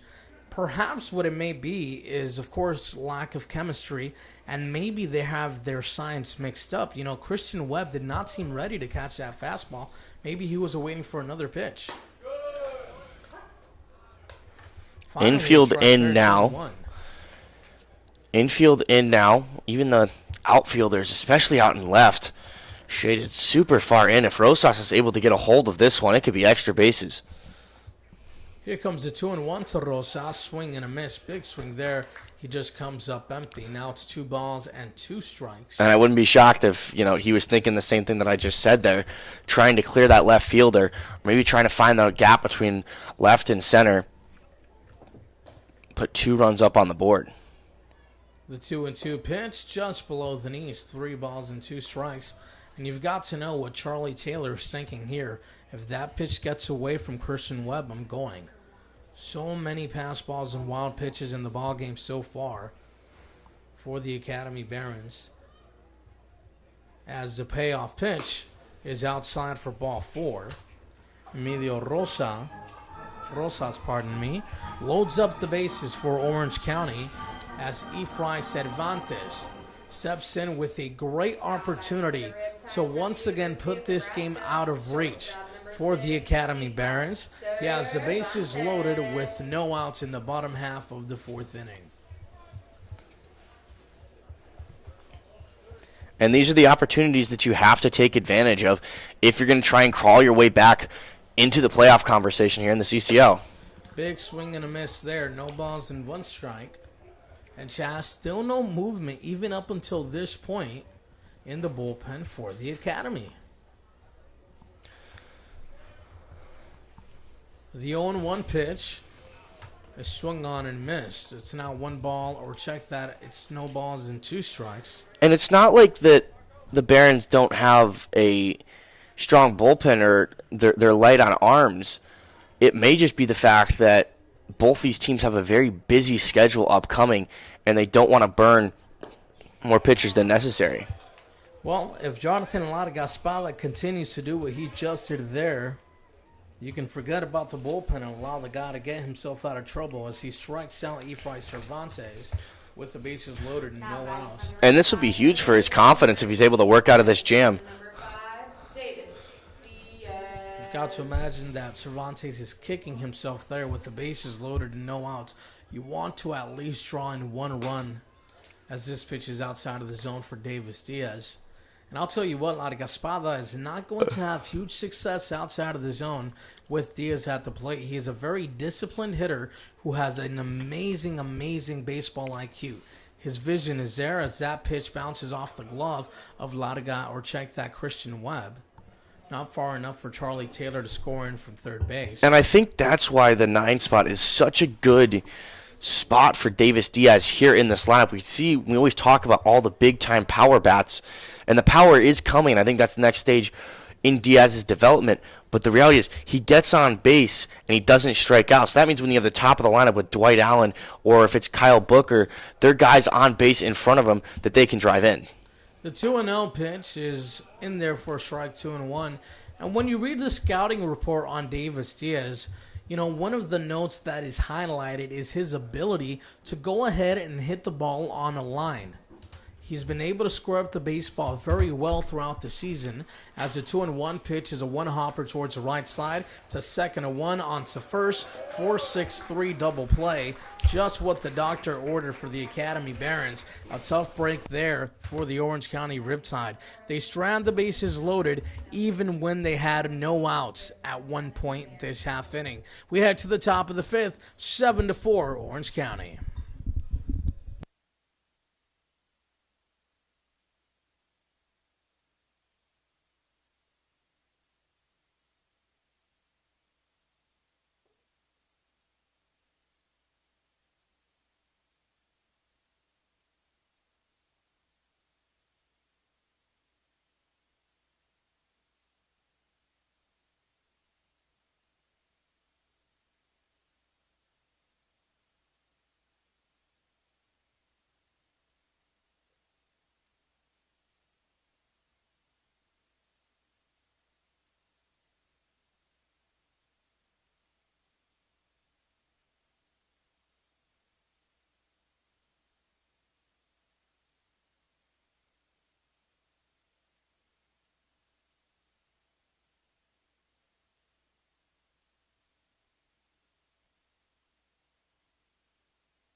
Out for his fifth inning of work, Spencer Edwards takes the mound for the Orange County Riptide.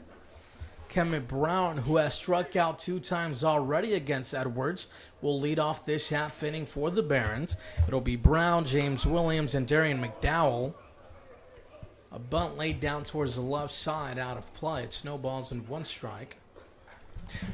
Spencer Edwards has gotten the best of Kemet Brown here today. 2 strikeouts.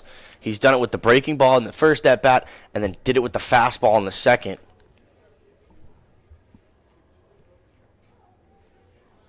There's a right-hander getting loose and warm in the bullpen for the Orange County Riptide, so this may be the last inning on the mound for Spencer Edwards. Sean Hepler warming up for Orange County. Here comes the 0-1 pitch. Bunt is shown, then pulled back, called strike anyways. It's And you know what? 2 strikes to Brown. I think this is probably about the time that you'd expect to see, or that Mitch Levere would have wanted to have his reliever warming up. If you get 5 good innings, 5 quality innings out of your starter, you're setting yourself up for success every single time. Yeah, more times than not, they told us, quality starters go for 4 to 5 innings. Typically no longer than that. I think Tony Rolby has had the longest outing so far of the season. Yeah, we saw him toss 7 scoreless. Yeah, very impressive. Did he go? He did not, says the first base umpire. I like how the first base coach actually answered the home plate umpire first before the first base umpire did. Who knows? Maybe the coaches influenced the umpires. You never know. I know, that's true. Get him out of there, Chaz. As the 2-2 pitch runs too far inside for a ball. That pitch was close. I think Kemet Brown was doing a good job selling that it was a little bit more inside than it actually was. Kemet Brown does not necessarily crowd the plate, so as the 3-2 pitch is a breaking ball on the outside corner, throw it around the horn, Charlie Taylor. That is now the 3rd strikeout of the ballgame for Kemet Brown and the 4th strikeout of the ballgame for Spencer Edwards. Kemet Brown does not like facing Spencer Edwards. Clearly 3 strikeouts in his 3 at-bats. Spencer Edwards all over him. James Williams now sees an opportunity at the plate. Williams has flown out twice in the ballgame so far, as once again we see that backdoor breaking ball on the outside corner for a strike. 2 identical pitches in a row, right on that outside corner, down and away. Beautiful break to him. The 0-1 is a backdoor breaking ball. This time it misses. 1 ball and 1 strike. Seems like we have a defensive sub out there. Cody Drees has entered the game over at third base. The 1-1's on the outside corner and low. 2 balls and 1 strike. Cody Dries is one of those utility players for the Orange County Riptide. I think Cody Dries also pitches, correct, Chaz? No, we've seen him primarily and strictly out there on the hot corner and as in the designated hitter role. 2 balls and 2 strikes to count now to James Williams. Emilio Rosas had a few tough hops over at third base that skipped underneath his glove, so perhaps that is a reason for the substitution. As the 2-2 is off the end of the bat towards the right side, Diaz is there. Throw over towards first base to get him. 2 away. And if you're looking for some more information about Cody Dries, the freshman from Washington State, redshirted last year, originally from Seattle, Washington. High school guy, big recruit coming out of high school, preseason All-American as a senior. 14, Darian McDowell. Darian McDowell steps into the box now. Chads, what does All-American mean? That is actually a real question. It means you're one of the best people have players. asked me what does All-American mean, so I want to see what your version is of the answer. It's when you're considered one of the best players in the country at what you do. Ah, very well. Well, there's the answer. I like that. Thank you.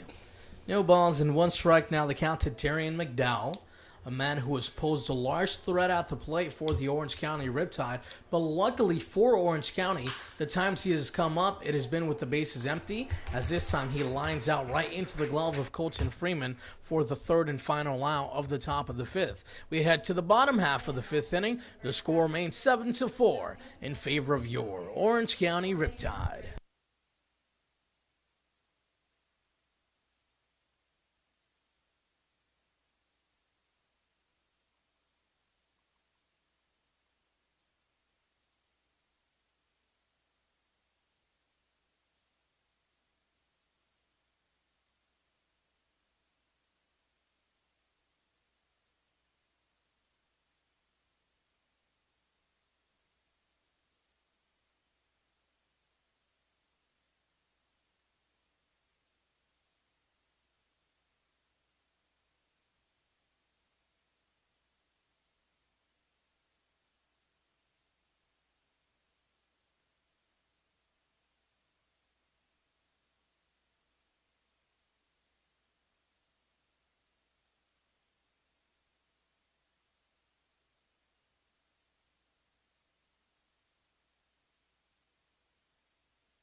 The table setter for the Orange County Riptide, Dwight Allen, leads things off here in the bottom half of the 5th inning.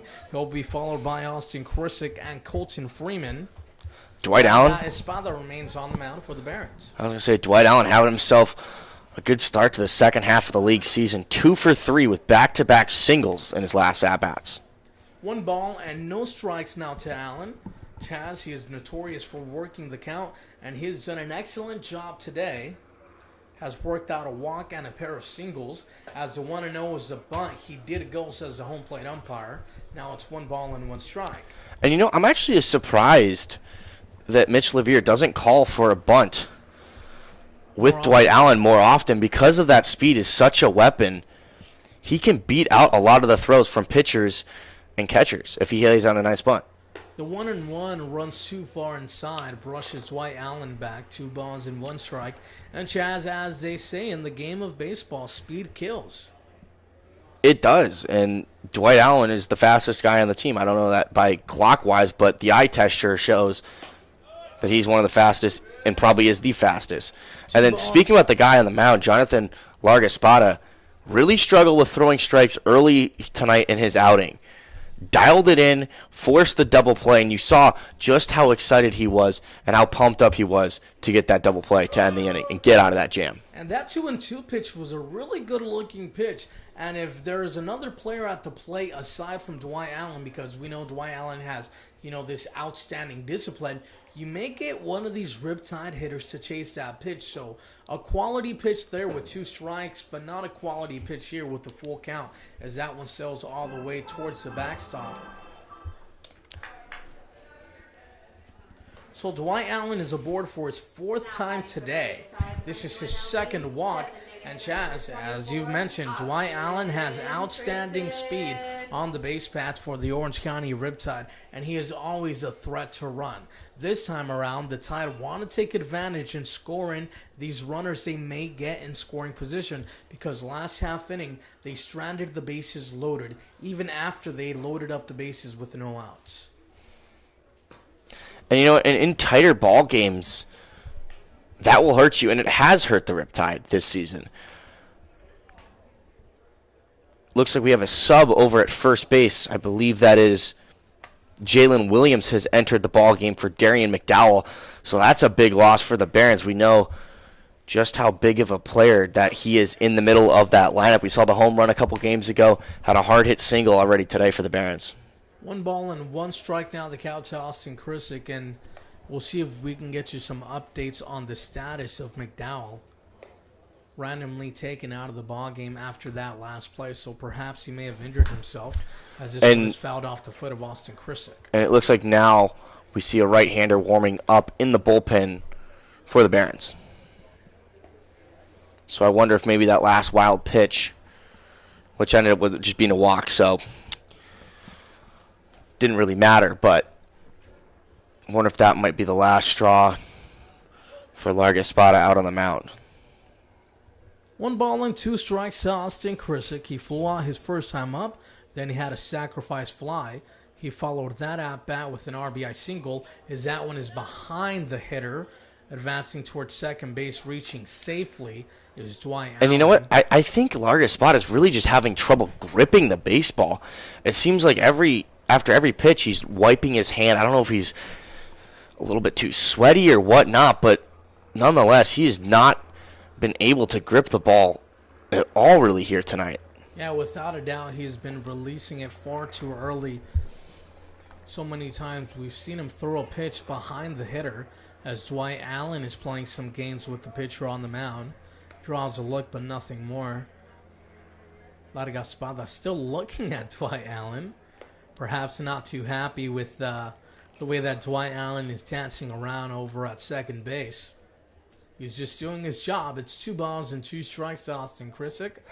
Throw back over towards second base, and they've got him hung out to dry. Much to the satisfaction, I can tell you, of Largaspada, as ultimately the third baseman applies the tag for the Barons. That was a nice pickoff move there from Largaspada. That's the second time they've gotten Dwight Allen tonight with a pickoff move. The first time Dwight Allen was able to run out and advance to second base, but right there, good pickle defensively for the Barons. I like that. Good pickle defensively. We love it. 2 balls and 2 strikes to Austin Krissik.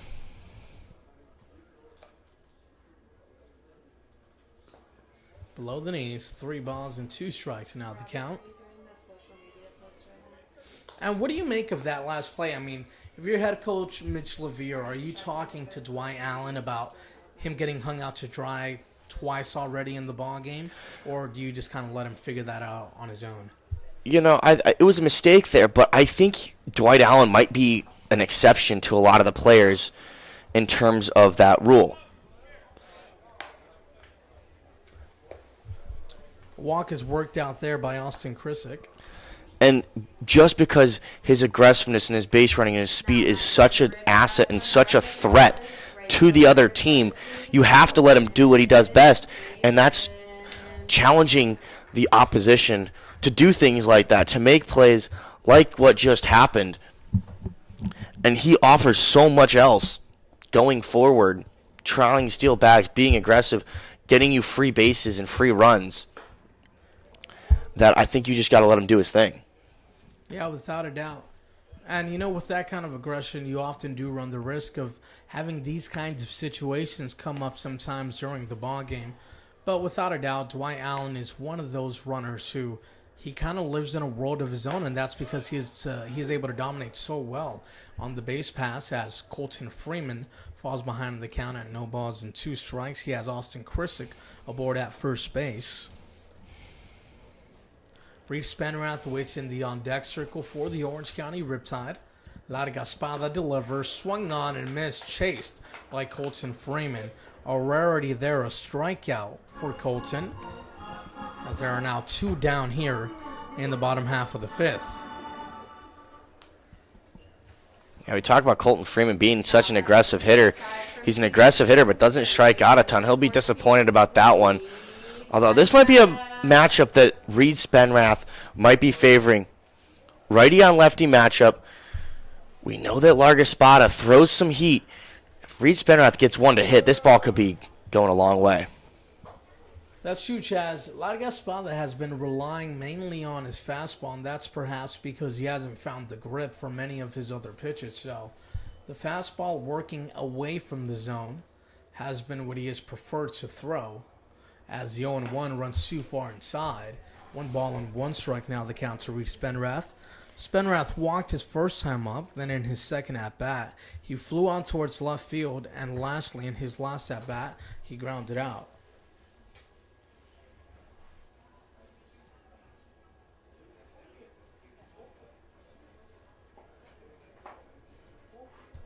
The 1-1 is at the knees, just below.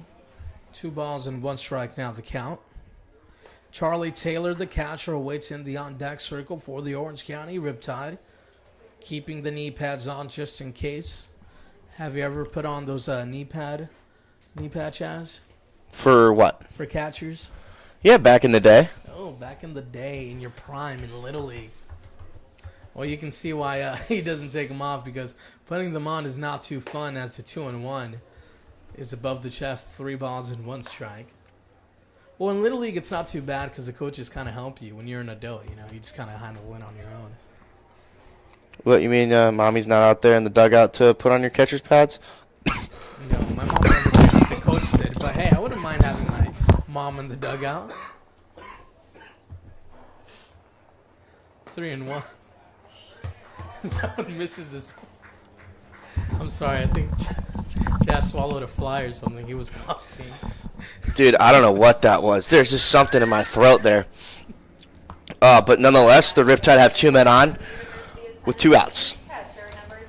And I hope, all of our listeners know that I have a really good relationship with Chaz. So whenever I bring something up about him, it's all fun and games, nothing serious. This guy's he's really awesome to call games with. He's really fun. As now Charlie Taylor steps into the box for thrown is on first and second and 2 outs. Largaspada again wide of the zone, 1-0 strikes.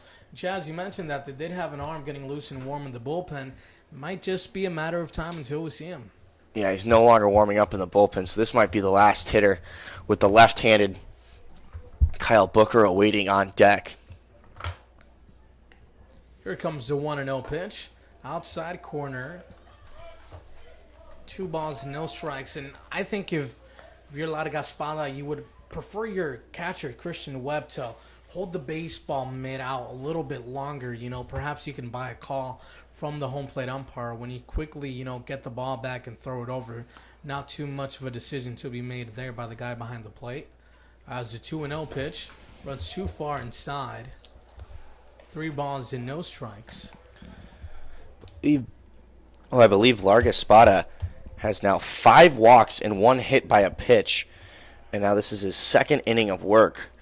and he's really just been his own worst enemy because he hasn't even given up a hit. And Chaz, despite this kind of performance, frankly, I mean, the Barons are so very well within striking distance. They're only down 7-4, as that is a 4-pitch walk to Charlie Taylor. And you called a pitching change. Let's see if we see it here with the bases loaded and 2 out. Sure enough, we will. And while things unravel on the field, we'll take a short break.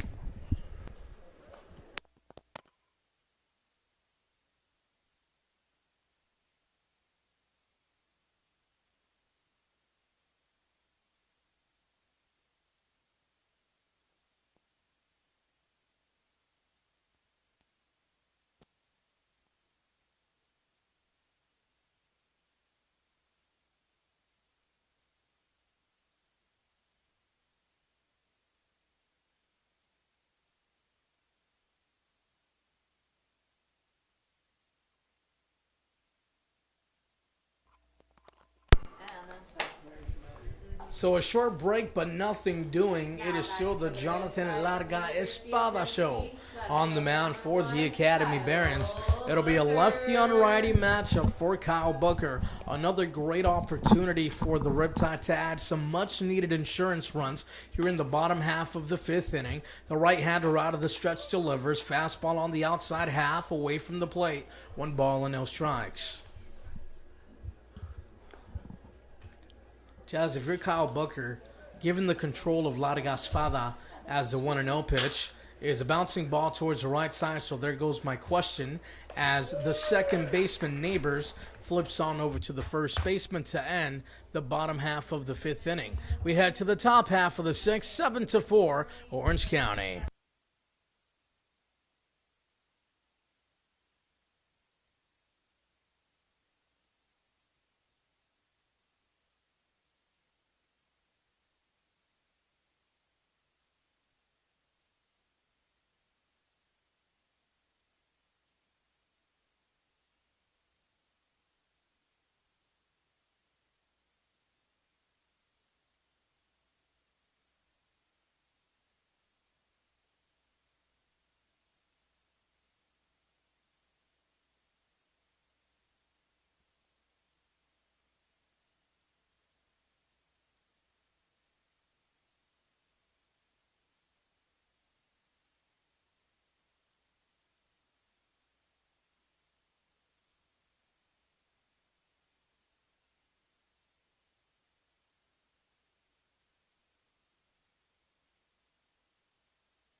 We head to the top half of the 6th inning from Orange County Great Park Stadium. Jonathan Ortiz alongside Chaz Messman for today's matchup featuring the Orange County Riptide and the Academy Barons. A 7-4 ball game as this is a ground ball towards the left side on the forehand. The shortstop, Ephraim Cervantes, throws a bouncing ball dug out of the dirt very nicely by Reed Spenrath for the first out of the inning. Well done there by Reed Spenrath. That's the second or third nice defensive glove that we've seen there from Spenrath over there at first base, using all of that 6'5" body. This is the second time that the pitcher out on the mound, Sean Hepler, has faced the Barons. Back on July 3rd, went 3 innings, gave up 1 earned run on 1 hit, struck out 3. Sean Hepler out of Corona, California, currently at Xavier University. 6'2" breaking ball that runs too far inside, 1 ball and 1 strike. Good strikeout to walk ratio, 15 on the season. Only walked 5 batters. He has given up 18 hits, though. Yeah, Sean Hepler is one of those guys, as the 1-1 pitch is outside and away, who does not necessarily have too much trouble finding the strike zone. It's just that more times than not, he has been hit very hard. So let's see if he can go ahead and, switch over his variation in pitches, as this is a ground ball towards the left side. Hits off the glove of Cody Dries. For a second there, he was looking for the baseball, unable to recover in time. E5 on that last play. So far today, the Riptide have, when they've committed those errors, they haven't been able to get away with it. Right now, you just got to shake that one off. Fresh into the ball game. It's been a while since he's probably thrown a ball, taken a ground ball. It's always going to be tough when you get one hit hard at you. Righty on righty matchup here as the first pitch is fouled back towards the backstop. Alec Gonzalez steps into the box now for the Academy Barons as Basil Williams aboard at first base with 1 out in the top half of the 6th inning. And we've talked about mistakes and errors, bad strikeouts, and how it makes it a lot easier for your opponents to come back or to take a lead and to win the ball game. But the best teams are able to overcome their mistakes because it doesn't matter. No one's going to be perfect. I don't care if you're one of the best, you're Nolan Arenado over at the hot corner. Arenado makes mistakes. Right. You just have to be able to overcome those mistakes in order to win the ball games, and the best teams do more times than not. Pickoff attempt to first base, and they almost got Basil Williams leaning. And yeah, if you look at the error column, Chaz, that's 4 errors in the ballgame already for the Orange County Riptide. But what ultimately matters is the run column, and they're leading 7-4. So despite those mistakes, they've kept themselves in the ballgame as the pitch is inside and high. 2 balls and 1 strike now the count to Alec Gonzalez. Gonzalez today has grounded out towards second base, and he also singled in his last at-bat. He's 1 for 2. Basil Williams, fast runner, has 4 stolen bases on the year. There he goes. This one is a ball hit up the middle. It'll fall in for a base hit. Williams was going, so he'll be able to reach all the way towards third standing. Runners on the corners with 1 out there for Jordan Williams. And Chaz, you called it. He has good speed. Used it towards his advantage on that last play. Classic hit and run there from the Barons. Have the man go, swing on the pitch. Now they got runners in the corners with only 1 out. Yeah, if your hit and run is to work out perfectly, that's the result you get. Runners on the corners with 1 out as Jordan Williams, who is 1 for 2 on the evening. He reached on a ground ball error, and he also reached on a single in his 2 at-bats. Shows bunt, unable to locate it there. No balls and 1 strike the count. Julian Boyd awaits in the on-deck circle. You really got to damage. I was going to say, you really got to limit the damage here. It's a 3-run ball game. If the Barons can put on a couple here, this game gets a whole lot more tight and a whole lot more pressure gets on the other Riptide pitchers and on that lineup. On the outside corner, well located for a strike. It's 1-1. Or check that now. It's no balls and 2 strikes. And Chaz, not to mention, 1 swing of the bat can also tie up the ball game for the Academy Barons. So, hey, they are very well closing in on this deficit. A good opportunity for them to put themselves in the driver's seat. Jordan Williams is without a home run this season, but he does have 1 extra base hit. That's a huge strikeout there from Hepler, though. What a gorgeous-looking breaking ball on the inside corner. All Williams could do was admire. 2 outs. And that strikeout just changed the whole dynamic of this now of this next at-bat against Julian Boyd with 2 outs. All they need is 1 to end the inning. And that's a lot closer to getting out of this without giving up any damage. A swing and a miss there, no balls and 1 strike. And Chaz, both teams have had really good scoring opportunities throughout the ballgame. At one point, the Barons had third and second with no outs. Other times, they've stranded the bases loaded. The Riptide, their best opportunity came when they had the bases loaded and no outs, unable to score even 1 run in that situation themselves. And it's sad to say this, but at the end of the day, that's one of the biggest reasons these two teams are sitting at the bottom of the standings in the division. Missed opportunities. Yeah. They have the talent. The talent is there on the field. We've seen it. But it seems at times it's a little bit too little too late. No balls and 2 strikes, 2 outs here to Julian Boyd. Hepler looks down the barrel to get a side, delivers fastball, swung on and missed on the outside corner for strike 3. We head to the bottom half of the 6th inning, 7-4 in favor of the Orange County Riptide.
As we head to the bottom half of the 6th inning, there is a new pitcher on the mound for the Academy Barons, Dennis Stevenson, taking over for Jonathan Largaspada. Stevenson out of Bellflower, California, throws from the right side, 5'10", 160 pounds, currently at Long Beach Community College. This past season in 8 appearances for Long Beach Community College. 7 strikeouts, 1 save, posted a 7.20 ERA. Good numbers for Stevenson. In the last matchup against the Orange County Riptide, he also made an appearance.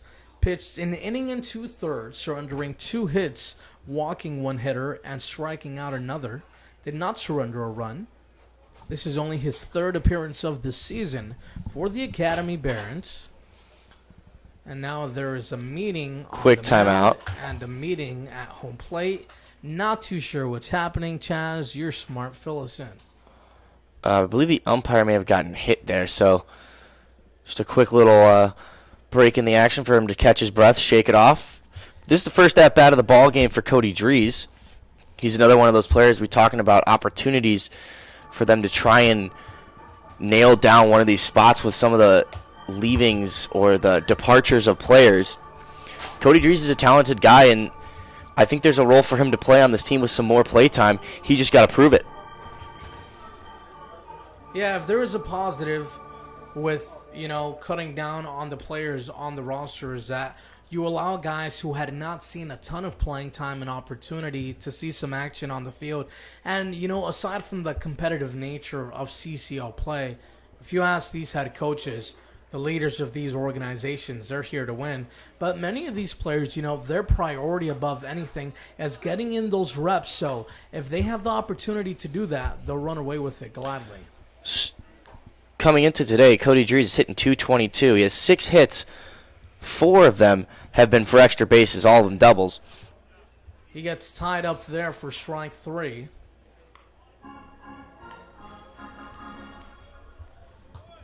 So the first hitter he faces, Dennis Stevenson, records a strikeout. For the Riptide from the University of As I mentioned earlier, this is only the 3rd appearance of the season for Dennis Stevenson. His first was against the Conejo Oaks. Through an inning and 1/3, surrendered 2 hits, and struck out 1. So he has not put together a ton of innings for the Academy Barons.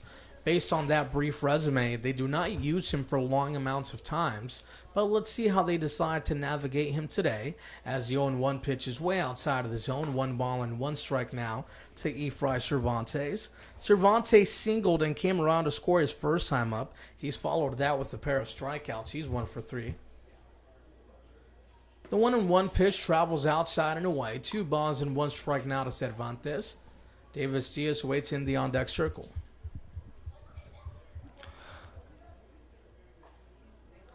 Stevenson working quickly, delivers a fastball inside and high, 3-1. Yeah, Cervantes had to take a deep breath there. That one was way inside, but now he's got himself in a really nice hitter's count. I'm sure he's got the green light to swing away. Yeah, Chaz, no matter how many times you see at-bats as the 3-1 pitch is hit off the knob of the bat towards the right side and out of play, a fastball towards the dome is always a rude awakening. Full count now, so a lot more difficulty. He's going to have to expand the strike zone a little bit.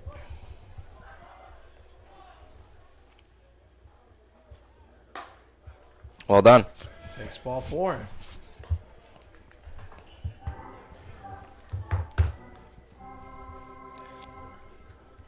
Davis Diaz now sees an opportunity at the plate.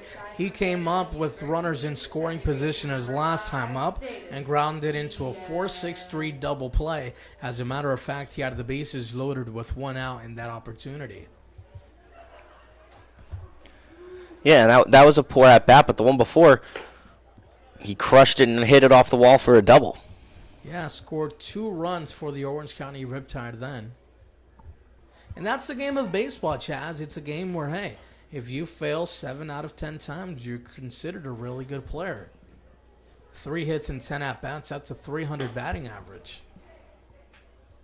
2 balls and no strikes to Davis Diaz at the plate. And that was a nice little analogy because today he's 1 for 3, 33%. There we go. See, I like when you make me sound smart because I'm not too smart. But, hey, with you, anyone. Here comes the 2-0 on the outside corner. 3 balls and no strikes.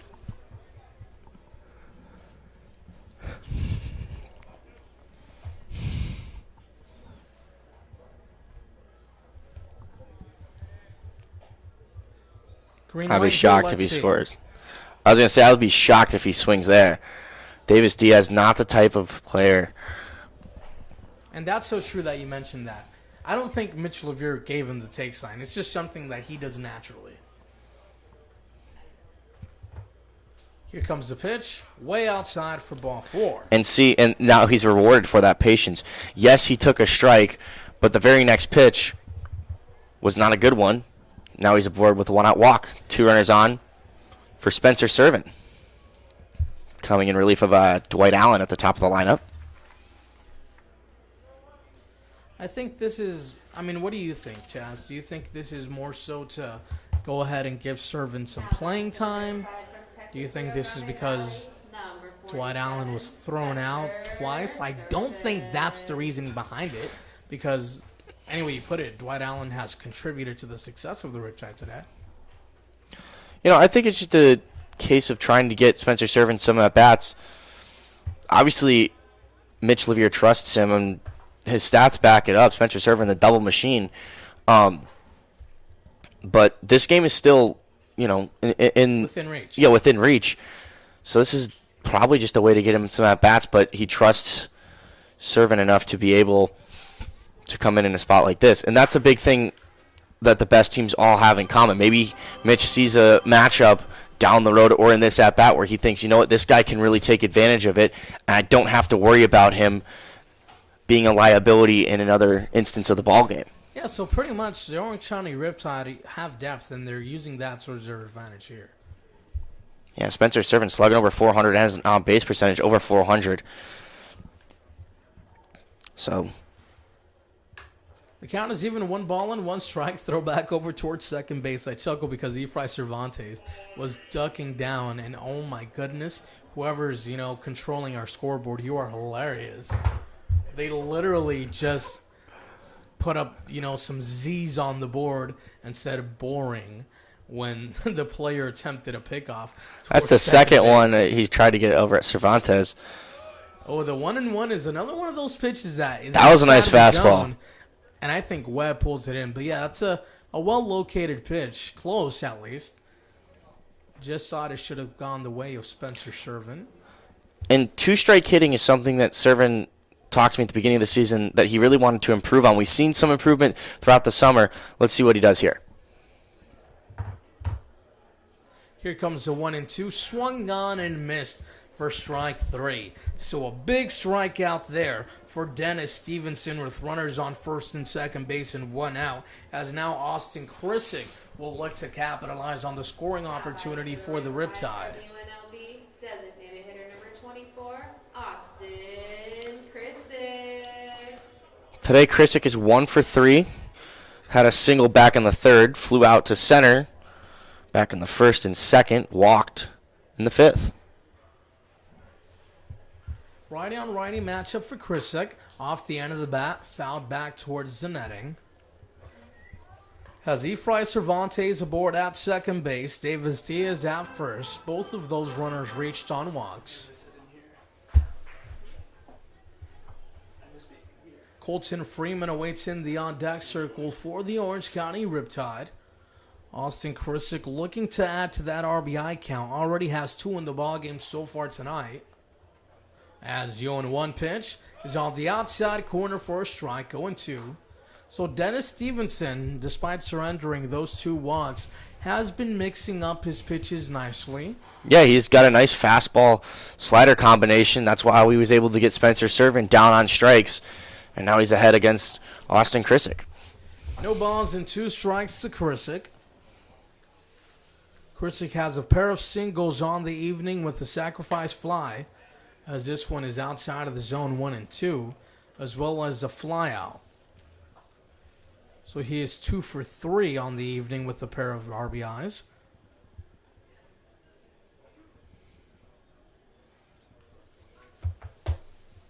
Only 9 outs left for the Barons, so scoring a run here would be absolutely huge to try and extend that lead. The 1-2 falls outside and away. 2 balls and 2 strikes. The count now to Krissik. And Krissik is another one of those hitters in the Orange County Riptide lineup that likes to see a lot of pitches and work out the count. And Chaz, he's had tremendous success at the plate as of late. Yeah, it seems like ever since he came in as a pitcher, his batting stats just absolutely went up as well. He's definitely having a lot of confidence. Lifted out towards left center field. Maybe it's that tough time of the night. Julian Lloyd, but instead Jordan Williams waves off his shortstop to make the play, as well as his center fielder. Now we head to the top of the 7th inning. The Orange County Riptide strand a pair as they lead 7-4.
Calmoon Neighbors leads things off here in the top half of the 7th inning.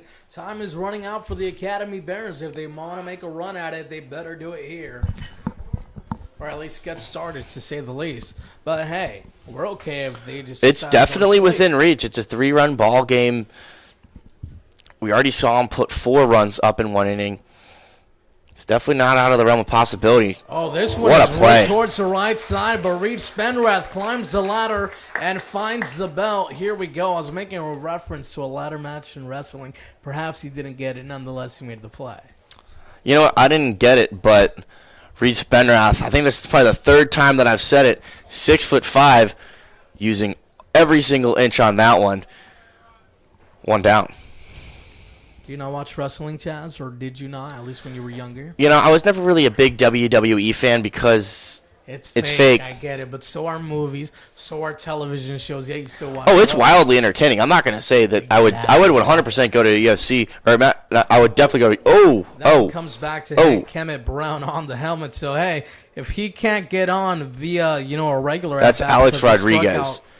Actually, he just really? came in for Kemet Brown. Oh, I was going to say that Kemet Brown has struck out 3 times, so maybe he'll take that one. But Alex Rodriguez, on the other hand, probably does not appreciate that pitch. Yeah, hopefully he's all right. It looked like it hit him on the back of the head. Alex Rodriguez just coming into the ball game at shortstop. We actually saw him make a fantastic, pretty much game-saving play at shortstop over in the last game here at OC Gray Park. The Barons went on to win the game. It was in the bottom of the 9th inning to get that second out. That's right. He made a diving stop, and perhaps it didn't save the game, but what it did do, it killed the momentum for the Orange County Riptide, which ultimately went on to work in the favor of the Barons. Yeah, it was the second out of that inning, and if he'd gotten aboard there, a single, if that ball got behind him, I believe the runner who was moving over to third base would have scored easily. No balls and 1 strike the count here to James Williams. Rodriguez aboard at first base. He was hit by the pitch. Williams today is 0 for 3 with a pair of flyouts and a ground out. This one's hit towards the right side past the glove of Reed Spenrath and into right field. Runners aboard on first and second base with 1 out for Darian Mcdowell. Or check that, McDowell was actually substituted out of the game. Perhaps he suffered an injury in the middle innings, as there is another hitter making his first appearance at the plate. Chaz, who is that? Williams. Wait, there are a lot of Williams. Hold on. 1 second. Jalen Williams. Okay. Sounds good. So Jalen Williams digs in for his first at-bat today. I was going to say there's a James Williams and a exactly. Jordan Williams and a Basil Williams playing today. Yeah, there's a ton of Williams.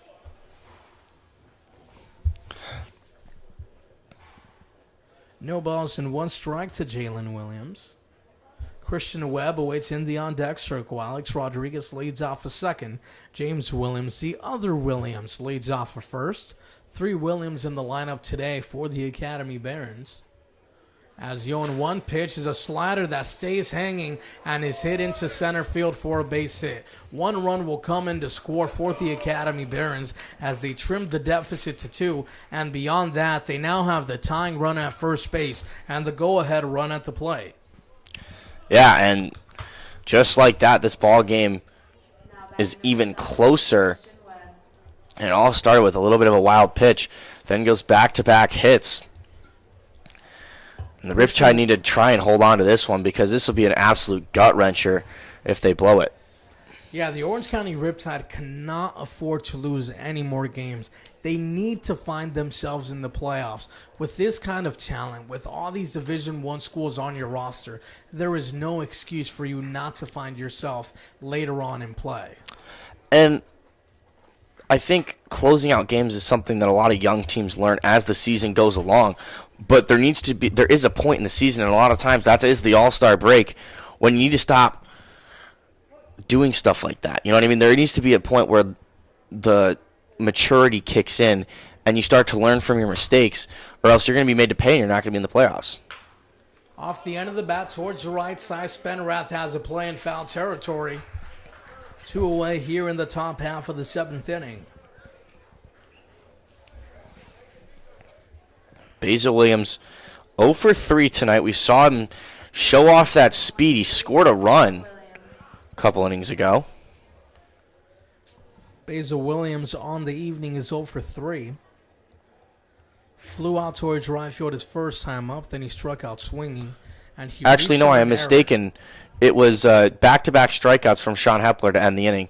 Kept him over at third. This one will bleed down and fall into left field. The runner is sent home, and the ball gets away from Kyle Booker. So from second base, James Williams comes in to score easily, as now the deficit is trimmed to just 1 run for Actually, the Academy Barons. Out and left, that is T.C. Simmons now. Kyle Booker has exited the ball game.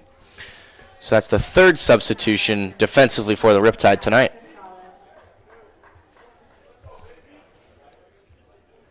Good catch there, Chaz, and I'm very surprised from that decision. And it seems like Mitch Levere has taken the liberty to go ahead and implement some substitutions into the ball game, despite it being, That's a really nice pitch right there. As the breaking ball falls at the knees, because he took Dwight Allen out of the game, he took Emilio Rosas out of the game. Now we've seen that he's taken, Kyle Booker out of the game as well.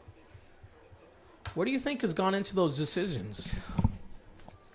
Like I said, I think he trusts these players. A bouncing ball towards the left side. Efry Cervantes does a nice job of tucking the baseball into his glove and throwing the ball over towards his second baseman, Davis Diaz, to put an end to the bleeding. The Barons come even closer, 7-6, as we head to the bottom half of the 7th inning.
Leading things off by the right side from Dartmouth College, right fielder number 17, Colton Freeman. Colton Freeman leads things off here in the bottom half of the 7th inning for the Orange County Riptide. It'll be Colton Freeman, Reed Spenrath, and Charlie Taylor this half inning. If anyone gets on, we'll see T.C. Simmons in the spot of Kyle Booker. It's a 1-run ball game now, very different than back in that third inning when they jumped out to a 7-0 lead. And Chaz, this has been somewhat of a trend against the Academy Barons. Take a listen to these final scores. The first game, it was 6-4 against the Barons. The second game, 7-3, so not too close there. Then the third game, 14-12, and the fourth game, 10-8. So it seems like more times than not, 2 runs has decided the ball game between these 2 ball clubs. They played each other a lot. They know each other. They understand what teams and what players do well and what they don't do well, and it's evidenced by this tight score lines. It's a lot like 2 division rivals, and that's exactly what they are.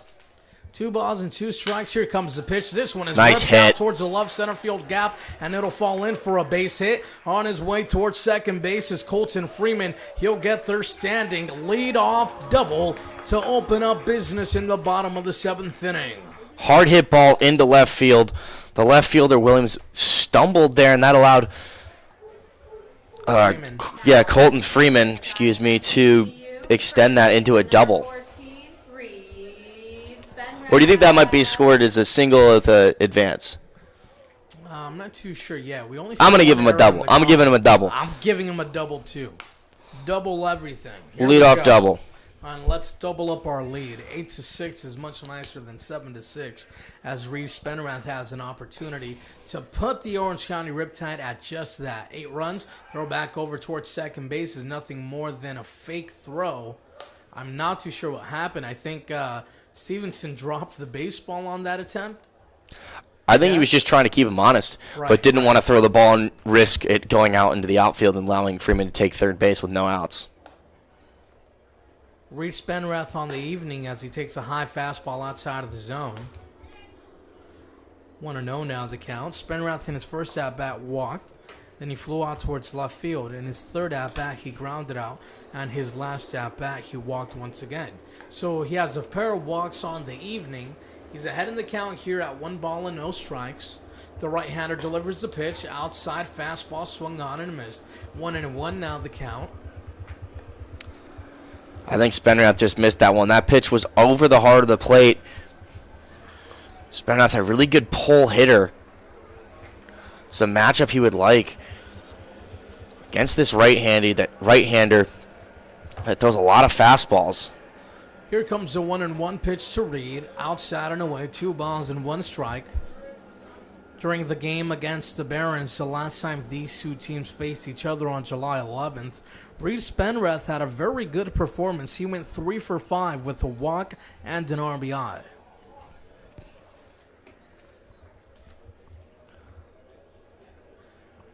And 2 balls and 1 strike. I was going to say that game was a bit of a breakout one for Reed Spenrath. He had a nice little period of a lot of really good at-bats following that game. And he's going to need to get back to that, especially after the departure of Jack Thomas Wold, because Spenrath needs to be that big lefty bat in the middle of this lineup. That's very true, and that means that Reed Spenrath is going to see a lot of games at first base as well. The count is even at 2 balls and 2 strikes. Stevenson gets the sign on the outside corner. Did he go? Yes, he did, says the home plate umpire. Strike 3, Reed Spenrath unhappy with the call. But aren't we always unhappy whenever we get rung up for strike 3, Chaz? Yeah, no, I wouldn't be happy, but you know what? The umpire called it. It is what it is. I think that pitch was actually probably just inside the zone. May have caught the outside corner of the plate. And that brings up Charlie Taylor with an RBI chance. Charlie Taylor has been a promising bat in the lineup for the Orange County Riptide. Has been very productive at the plate today, as the first pitch is on the outside corner, pulled in by the catcher Christian Wubb. And just no balls and 1 strike. Just look at the pants, completely covered in dirt. You can tell he's been busy on the base paths as well. His first at-bat, he had a sacrifice fly that scored in the first run of the ballgame for the Riptide. In his second at-bat, he singled. His third at-bat, he was hit by a pitch. And in his last at-bat, he reached on a walk. The count is 1 ball and 1 strike against Taylor now. T.C. Simmons awaits in the on-deck circle for the Orange County Riptide. There is also a right-handed pitcher getting loose and warm in the bullpen for Orange County.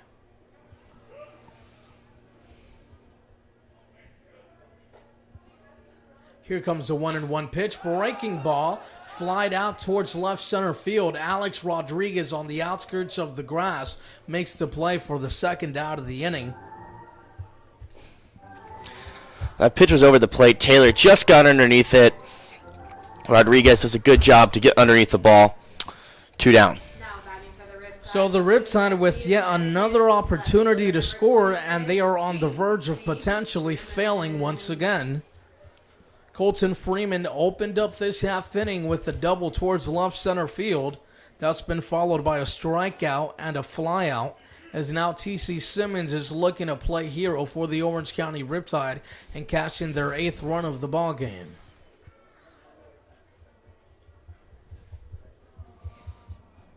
His first at bat for TC here tonight, hitting 194 on the season. Started hot, but since then he's really tapered off. Although in big moments, TC has shown up for the Riptide.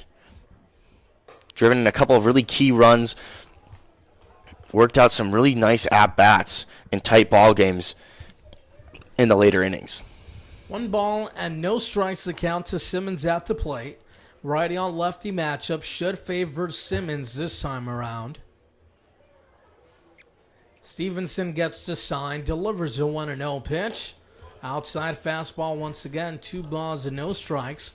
Colton Freeman looking to provide some distractions aboard at second. You see Stevenson eyeing him down.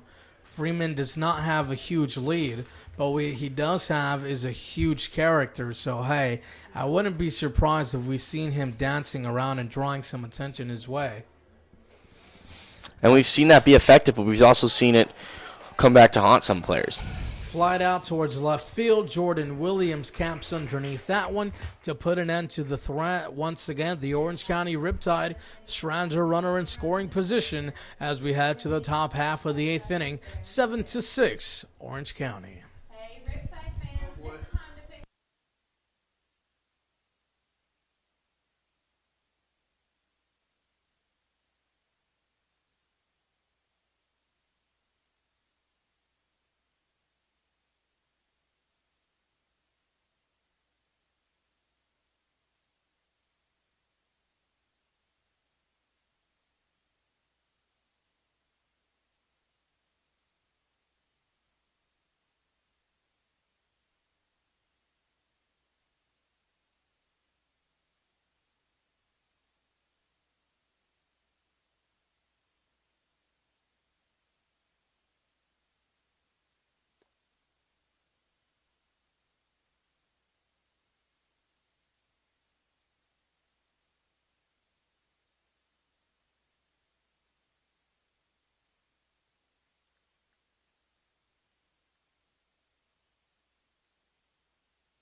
Jake McBride takes over here in the top half of the 8th inning, looking to draw the Orange County Riptide even closer to that 27th out. 6-7 in favor of the Tide. Righty on lefty matchup to open up the inning. Fastball on the outside corner for a strike, 0-1.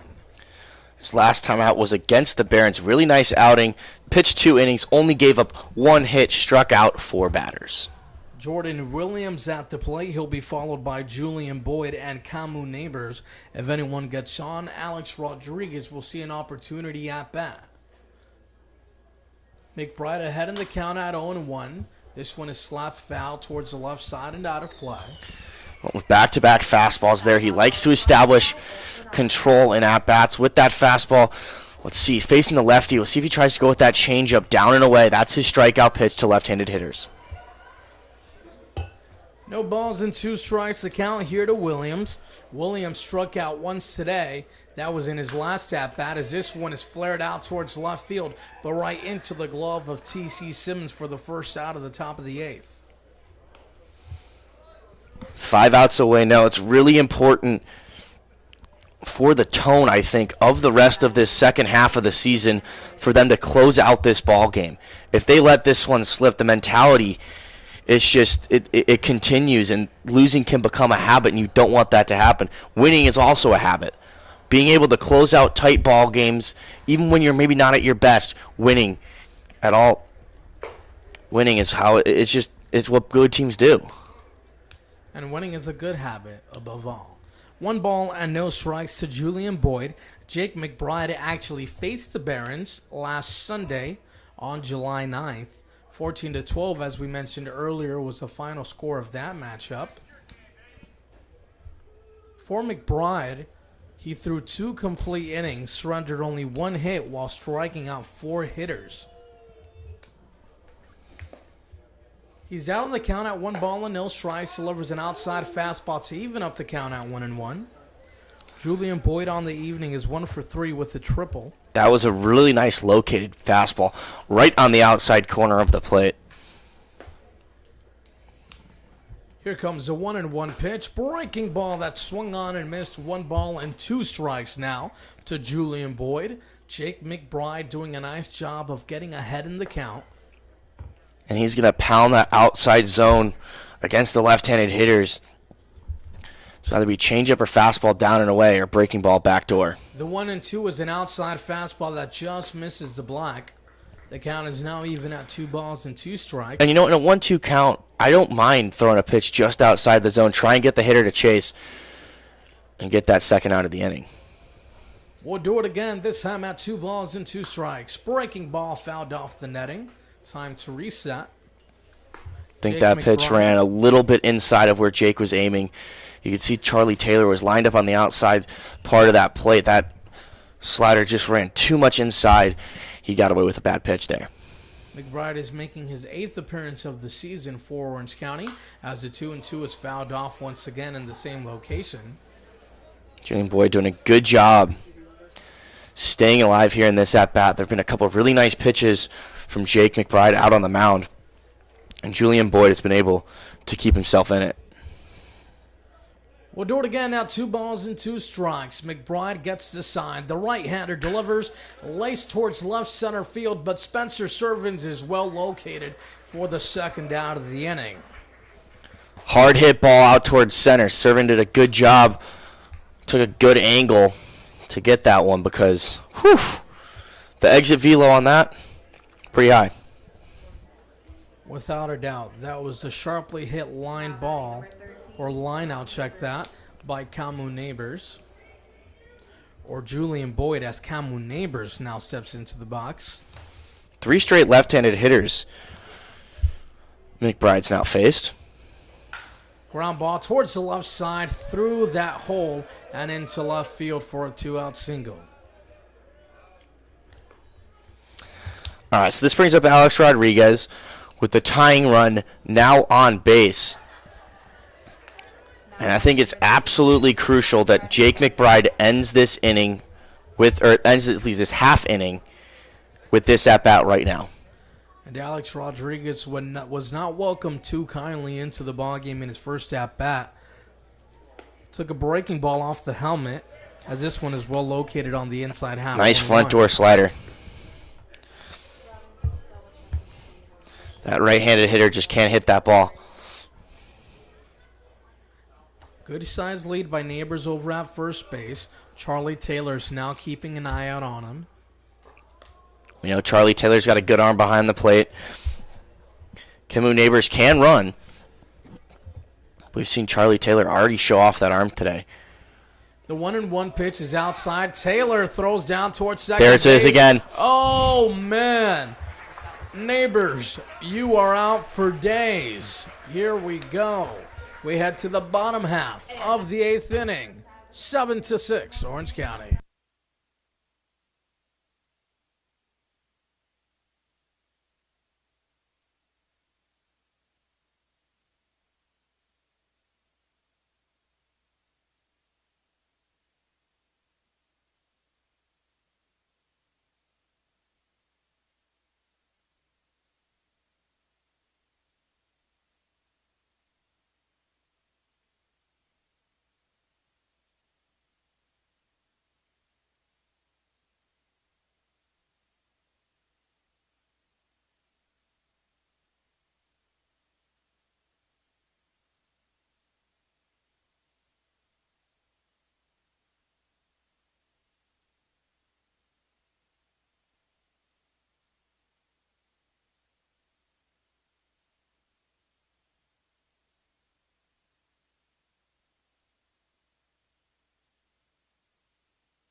for the Riptide from Washington State University. Third baseman number 23. Nicholas Cody Martinez takes over in the bottom half of the 8th inning for the Academy Barons. He's out of Whittier, California, 6'1", 200 pounds, throws from the left side. He's been absolutely sensational this season in 8.2 innings pitched, has yet to give up a run, only given up 6 hits, struck out 8 batters.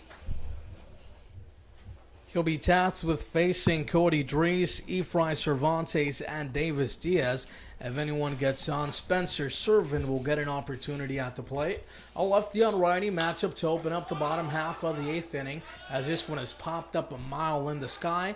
The third baseman for the Academy Barons, Alec Gonzalez, is there, 1 away. And it's going to make the job of whoever is going to be the closer tonight for the Riptide so much easier if they're able to tack on one more run, take a little bit of that pressure off, Shortstop number 6. make the job of your closer a bit easier. Efrain Cervantes now with an opportunity to extend this inning and perhaps put himself in a position to extend the lead for the Orange County Riptide, as this pitch is on the outside corner and it misses. 1 ball and no strikes. At one point in the ball game, the Orange County Riptide were ahead 7-0, but the Barons have put up a 6 spot and now they're down by a run. Off the end of the bat towards the right side and out of play. And you know what? They just got to keep fighting and not let this one slip. Be very aware and try not to let you beat yourselves. They're a more talented team. And if they do the little things right, they should win this ball game. On the season series, Raw split up 2 games apiece as this fastball is above the chest. 2 balls and 1 strike now the count. Yeah, both these teams know each other very well. That's going to happen. They're division rivals. They're going to play more games. But this is a must-win game if the Riptide want to make playoffs. The 2-1 pitch is on the outside corner, and that is a beautiful pitch. Good movement, better location. 2 balls and 2 strikes now to Cervantes. Martinez currently undecided. I wouldn't be shocked if there's some big-time programs sniffing around him soon. Popped up towards the center of the diamond. On the outskirts of the grass, Alex Rodriguez makes the play, 2 away. That ball was hit a million miles up in the air. Rodriguez doing a good job to locate it, get underneath the baseball. The 12th round pick for the Arizona Diamondbacks, Davis Diaz, steps into the box now. Diaz on the evening struck out his first at-bat, had an RBI double in his second at-bat. His third at-bat, he grounded into a 4-6-3 double play with the bases loaded. And in his last at-bat, he won. As per usual, we see him take that first pitch unless it's right over the heart of the plate, 1-1. No balls and 1 strike to Diaz. Breaking ball. Good located pitch on the inside corner. And that breaking ball has been working wonders for Stevenson so far. Yeah, I was going to say the Riptide hitters have not been able to hit that, and they flat out twice on fastballs. Here comes the 0-2 pitch. Oh. Another breaking ball, but that one comes inside to hit Davis Diaz on the ankle, it looks like. So he's aboard safely at first base, as now Spencer Servin steps into the box with 2 outs and a runner on. Servin came in relief of Dwight Allen back in the 6th inning. He struck out in his first at-bat. For the Riptide from Texas Rio Grande Valley, number 47, Spencer Servin. A lefty on righty matchup for Spencer Servin. Martinez delivers off the end of the bat towards the right side and out of play.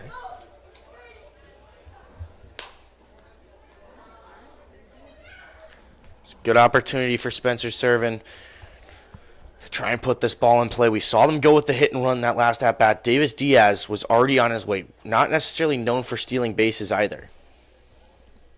The second at-bat of the evening for Servin. He struck out his first time up. Breaking ball on the outside corner. No That was a balls and gorgeous 1 pitch. strike.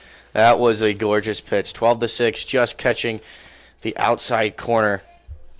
Get himself ahead 0-2. And it seems like all of the curveballs that Martinez has thrown, except the previous one that hit Davis Diaz, has been an absolute gem. Here's a high fastball outside and away. Servin does not chase. No balls and 2 strikes. Is now transferred over to 1 ball and 2 strikes.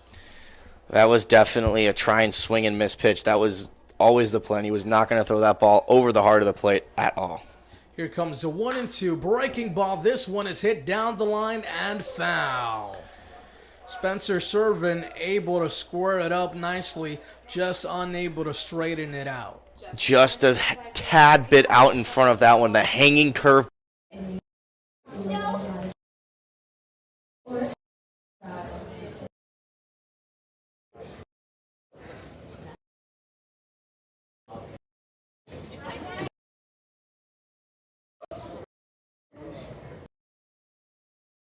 Got it. Yeah. Good take there by Servin. Austin Krissik awaits in the on-deck circle for the Orange County Riptide. Diaz represents a very important insurance run aboard at first base.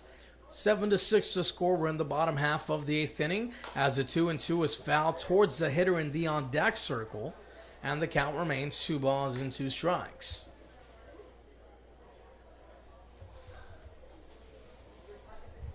Servin working himself into a pretty good at-bat now. He's been able to fend off a couple pitches. You just got to find that one and put it in play and try and score Davis Diaz over at first to try and extend this lead. 2 balls, 2 strikes, 1 man on. Martinez gets to sign. Instead, steps off the rubber. We'll do it again. So the Orange County Riptide got off to a hot start in the ballgame. In the first inning, they scored 1, the second 2, the third inning 4. Ever since then, they've been held quiet. The 2-2 is below the knees. The count is now full, 3 balls and 2 strikes. But Chaz, that's not to say that they have not had scoring opportunities. Again, at one point they had the bases loaded with no outs. Yeah, they've left multiple players on base throughout.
Tony Roby takes over in the top half of the 9th inning. He is looking to shut the door on the Academy Barons. Tony Roby has been absolutely phenomenal.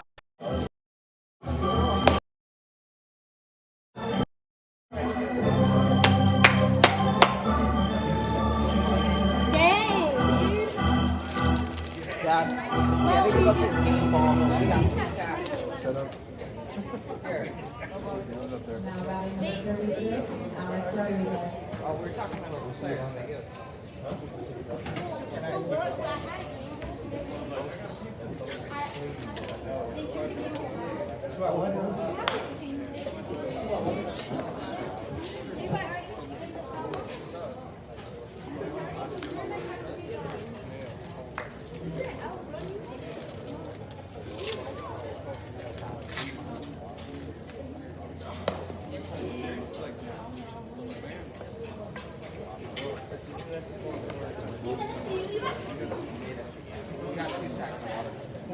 I didn't get any water. Where? He got. I'll go.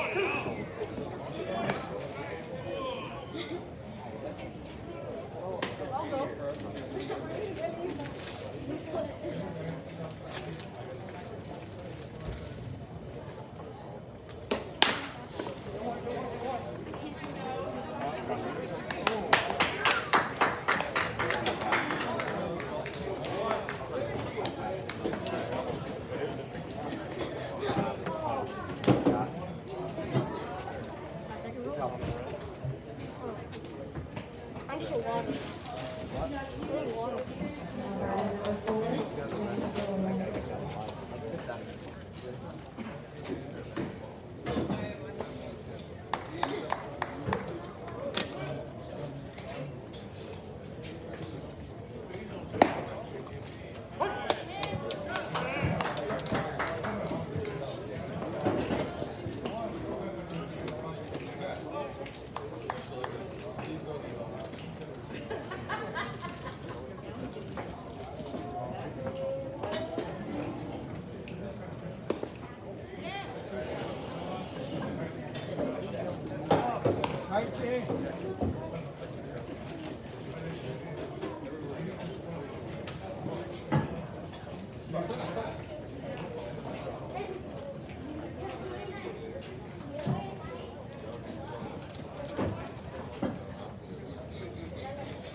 Oh, babe, thank you so much. Bye. Where are you dinner? Thank you.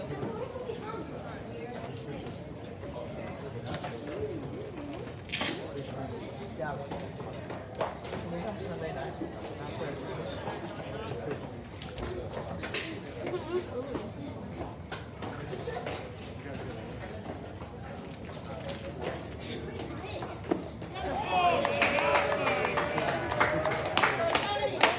I'm gonna go to work.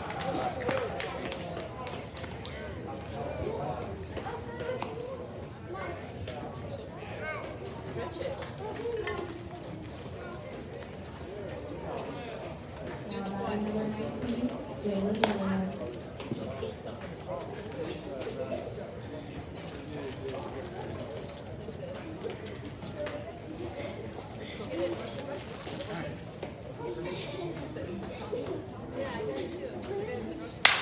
Oh, broke that.